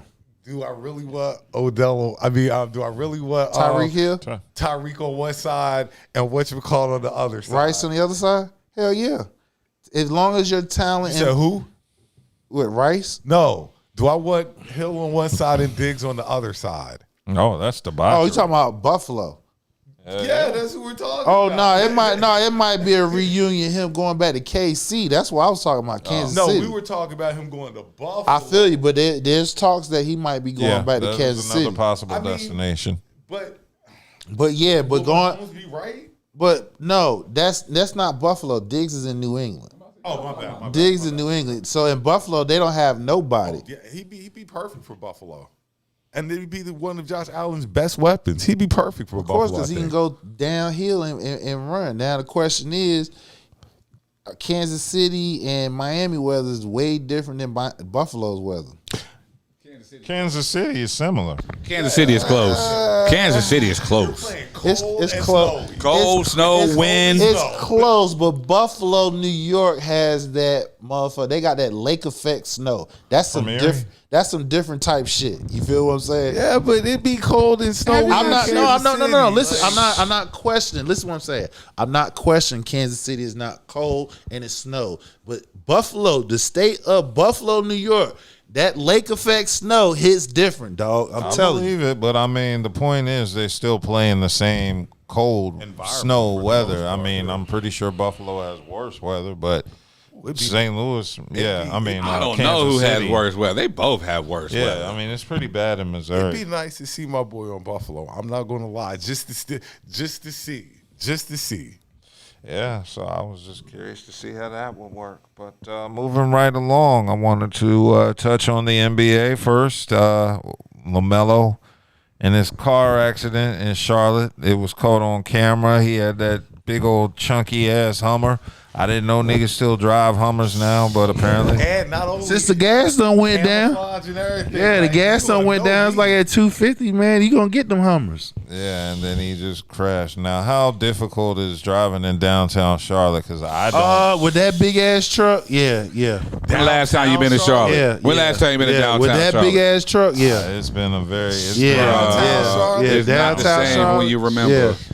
And he probably was texting and shit and look up and crash. I know. I saw it. Whoever got hit, they getting paid, boy. Yeah, but I was like, just this is my lucky day. LaMelo hit me and shit. I'm about to get right. Yeah, so this is another incident with Melo's driving. I know he's been caught running red lights, and there was that lawsuit with old boy who claims he ran over his foot. So this is another incident in Melo's crazy ass driving, and I'm sitting here going, if you can't drive in Charlotte, man, you can't drive in Cali. So I'm like, how does he get around, man, when he's home? I mean, but Charlotte downtown, That's super vicious. tight. Boy, that shit tight as that shit tight as that shit fuck. dumb. That shit dumb. But you tight. saw where the accident was. Yeah, It was that's in the look like intersection. that looked like over there. It was look like near the Epic Center where they usually had the damn parties at. Where the CIAA used to be up there. Yeah, Good it old says times, It boy. collided with Missed another those days. vehicle at Good the times. intersection. Good time. Missed those days. Yeah. Sorry, people. We just reminiscing on how the CIAA used to be in Charlotte. That was the shit. Yeah, and apparently he left the scene. So police. They did. They called somebody, scooped his ass up, he bounced. Ball said, "Nah, you got to check in on that. A police report has not been made available to the public. Of course, they got video and shit. There was no information available on the driver of the other car involved, although the video showed a person calmly get out the car and begin walking towards Ball's truck after the crash. And Ball said, I seen her get straight out the car. I'm alive and blessed. God is great, like I said." And that was LaMelo discussing his incident with the crash. And I just think Melo needs to be more responsible. I don't know how you make a young 20-something-year-old with all that money, power, and respect, calm down on the road, but, it could lead to some dangers. I don't understand. I don't get Charlotte being that difficult to navigate. What the fuck? You just said you ain't been You there. ain't been there in a and while. You ain't been there. Like Charlotte is like is that. a shit show. I've driven in Atlanta tons of times, and Yeah, I've it's been not in- Atlanta. It's not Atlanta. I'll say that, but it's still a shit show. But that's my point. Construction everywhere. No, it's different. It's different. It's not different, man. It is. If you can drive in haven't Atlanta, been. you can You drive in haven't Charlotte. been. You're talking and never Y'all been keep making somewhere. it seem like Charlotte's some third world country. This is coming from somebody who ain't been there in a while. So we gotta give him a pass, y'all. Branch, remember I just said just leave it alone. I'm gonna leave it. Just leave it alone. I'm gonna leave it alone. He don't leave Raleigh. He I'll goes. leave it alone. He goes straight to Maryland, but leave it alone. That's it. Okay. Oh, Lord. And I don't do a lot of traveling, but damn, I've been to Charlotte recently. Like, damn. I've been to Charlotte recently. You said downtown Charlotte. I don't go to downtown Yeah, Charlotte. if you went to downtown Charlotte, you know what would've we saw- talking. you would know exactly what we talking about. You can fuck some shit up there. Y'all making excuses for Melo. No, I'm not making no excuse for him. Yeah. Obviously, he ran the damn light. And he 'Cause hit. I saw where the accident. That had He nothing to ran do the with light, narrow streets. so he was texting. And that's most likely. regular day Charlotte. That's not even with something popping in Right, Charlotte. exactly. Like, just regular day Charlotte is crazy. I believe it was. But we're not his making no driving. excuse for him, though. I believe it was his reckless driving. It was. We're not saying it wasn't. While we talking NBA, can I tell you that Cade Cunningham's the best guard in the East? It don't even need to be questioned. I don't know. Jaylen Brown might have something to say. Point guard? Jaylen Okay, Brown's all not right, a well, point. I thought you said guard, but you said point Jaylen guard. Brown is the point guard. He's a shooting guard. Shooting Either 2 or 3. 2/3. But Cade Cunningham is the Who best point runs guard point in the for East. New York? I thought- Jaylen Brown. Okay. Okay, what? You just said he's a two I said guard. Brown. No. Brown. Jaylen Brown's a from, two guard. from the Brunson Celtics. Brunson is Knicks. not. Did you just? You didn't see Cade Cunningham do Brunson in this week, did you? Yeah, we did. He got off. That's why I was bringing it up. I thought you were talking about the New York game. Oh, he ate them. Did you see the dunk? The left Take me hand. through there. Take me through there. The left hand dunk. Oh, that was sick. I mean, now it was some crazy dunks all in front of the NBA, like because we just go for the Harden alley oop to damn Spider-Man. You feel what I'm saying? So I'm just talking about. I Cade feel Cunningham with you. He being beast out. amazing. He blanked out on New York. I mean, New York. I don't know. Each time they done played them, they done bust their ass by like 30 points and shit. So Because New York ain't in. So they're just hyped because they had a couple games. New of York's Brunson. supposed to be it. That's who they got I going. mean, they top 5 team in the East now, so they ain't no scrubs. That don't But mean shit. but Pistons It's the just the Pistons. I mean, Pistons the Pistons are one. Yeah, the Pistons won. I mean, they got the best record in the NBA. They're saying they got that old, dirty, Dog. gritty Cade Detroit. is a dog.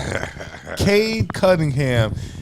When I was talking about Melo, I was like, that's kind of who I want Melo to just kind of mirror Emulate, a little bit. yeah. Like just mirror Cade just a little bit. Because Cade is coming to win that game. He's coming to win that game. Well, they had a good ass game the other night when they played Charlotte and shit. Charlotte, they number 9 in the East right now. And So. then this is my because they've been on a run too. Yeah, they've been doing the thing. Because they bringing Melo off the bench. I don't think Melo is giving because if you take Cade off of Detroit, what are they? Oh, they're a wrap. You take Melo off of Charlotte, they'll still prosper. Right, because you got Knipple, who was Knipple, Jennings. Knipple, you got your boy William and Brandon. What's his name? Brandon Miller. Miller. So that's why I want Melo. I hold Melo to a high. If you're supposed to be like that, and you're naming off guys that he has, Charlotte should be right now. They're looking playing. Yeah, they doing their thing, But man. They should be 6-4. Nah, I ain't gonna say that because, like I said, coming into their own. They just coming into their own. This year, they really balling. Knipple is the X factor. Yeah, exactly. Knipple and because you should have heard the draft calls, but niggas like, who the fuck is this Con motherfucker? Right, Con Knipple. He's my favorite for Rookie of the Year. They're sitting. Cooper. No, It's Cooper Flag by far. By far. No. This is why I say Con Knipple is favorite. Yeah, Cooper Flag putting in numbers. Why? Favorite by you? Yeah, but no, it's not. There's plenty of pundits that agree with me that Con Knipple he has a shot to win the Rookie of the Year. Yeah, he's number 2. Okay, well that's your opinion. That's a far number 2. I give him. He's number one because number one. This is the difference. Cooper Flag gonna have the ball in his hand. All right, so his number is gonna be a little bit more inflated because the ball is in his hand. The offense goes through him. Knipple is probably like second. He's the second scorer on the team. So why would I give the Rookie of the Year to the guy who's not second, who has all this help, and not to the guy who carries this damn team, like you just said? He ain't carrying them because if he carrying them, they would be winning. They're losing. They're tanking now. You just said they're about to tank. They run the offense through him, so yeah, he carries he's the only he's the only person up there that's a threat. He doesn't have to worry about that. He has several options they could go to in Charlotte. Yeah, but based off of his rookie season and his numbers, he has helped put them in a position to where they got the win streak that they have gotten on. They went on top of the win streak. They are number 9 in the damn conference right now. They had beat hell of a teams in his win streak because of his impact. So name another. Who else is playing with Cooper Flag? He got Najee Marshall. He has. That's who you want to start out. Hey, with. Najee Ball. Man, you asked me who he played with. I'm telling you, the first day. Max Christie. He playing with him. You feel what I'm saying? I mean, what? You asked me. I told you. Clay. Oh, Klay Thompson. Damn, that's crazy. Okay. That's Buddha shoot. I'm just grabbing. I'm grabbing what he reaching. I'm naming players. You asked me who. I named players right off the rip. You couldn't name me them. That's what you were trying to get at. You don't know who. Because I know that Knipple. I know he plays Knipple. I know he plays with a couple of ballers. I know Flag. His ballers are hurt. Kyrie done for the season. So they're intentionally they're tanking. I'm telling you, a lot of NBA teams are tanking because this is how deep the draft is. I don't think this draft is deep enough that one of these guys is up and change your trajectory. I'm telling you, this year's draft is deep. So hold on, this is my question. Who's the worst team in the league? Shit, you got quite a few of them named. Right now, Sacramento. It's Sacramento on a losing streak. You got the Pacers. I mean, damn, nigga, like it's more than 5 teams. I don't see my boy from Kansas, the dude from Duke, or the kid from BYU just coming in and just completely changing a program. We don't know that. I don't think they're ballers. Like, we don't know. I think they're Boozer great is a baller, complementary nigga. pieces. What he did, no, they're nigga, what he did today against number 1 Michigan, Peterson that nigga's a baller. But I don't think if he's healthy. He's like if he's healthy. Tank baller, because any one of these kids are good. Any one of these kids you pick, like you say, Boozer could be number 1. He's a baller. The kid from I ain't heard none of y'all say nothing about Lil Arenas. I ain't get there. God, no. Acunas or Arenas? Arenas. Gilbert's son. Gilbert's son. USC? Yeah, the one who was in that fire. Is he playing in USC? Yeah, this year's draft is deep, man. They haven't because he's monster. Dude, the kid from who is it? The kid from Alabama, the kid from BYU, of course, the kid from Duke, the kid from Carolina. Yeah, Caleb. Okay, yeah. They trying to sit him down till probably March Madness, nigga. At this point, shoot, I might just sit him. Like, if they want that chip. They're gonna try and get that chip, and you got to go through him to get it. Who? You need him to get it. Oh yeah, you do. Just like you need Peterson to get that chip. We need him to get it. Like you're going to need these kids to really dig it. That's why I'm going to be paying attention to the men's tournament this year. Definitely going to be watching the girls. Shout out my Gamecock. Hey, my shout out the Lady Gamecocks. Shout out my Lady Gamecocks because they get ready to get another chip this year, I think. But I'm gonna watch these. We're tournament time. It's about tournament time. March Madness. Yeah, it's about tournament time. Cool. Well, y'all got anything else to cover? No. Okay, well, it's been a good 2 hours, 51 minutes. If y'all have made it this far, you need to like, comment, subscribe, share. Tell your friends. Tell a friend. Yes, and we'll be doing this next week. So thanks for joining. LLP.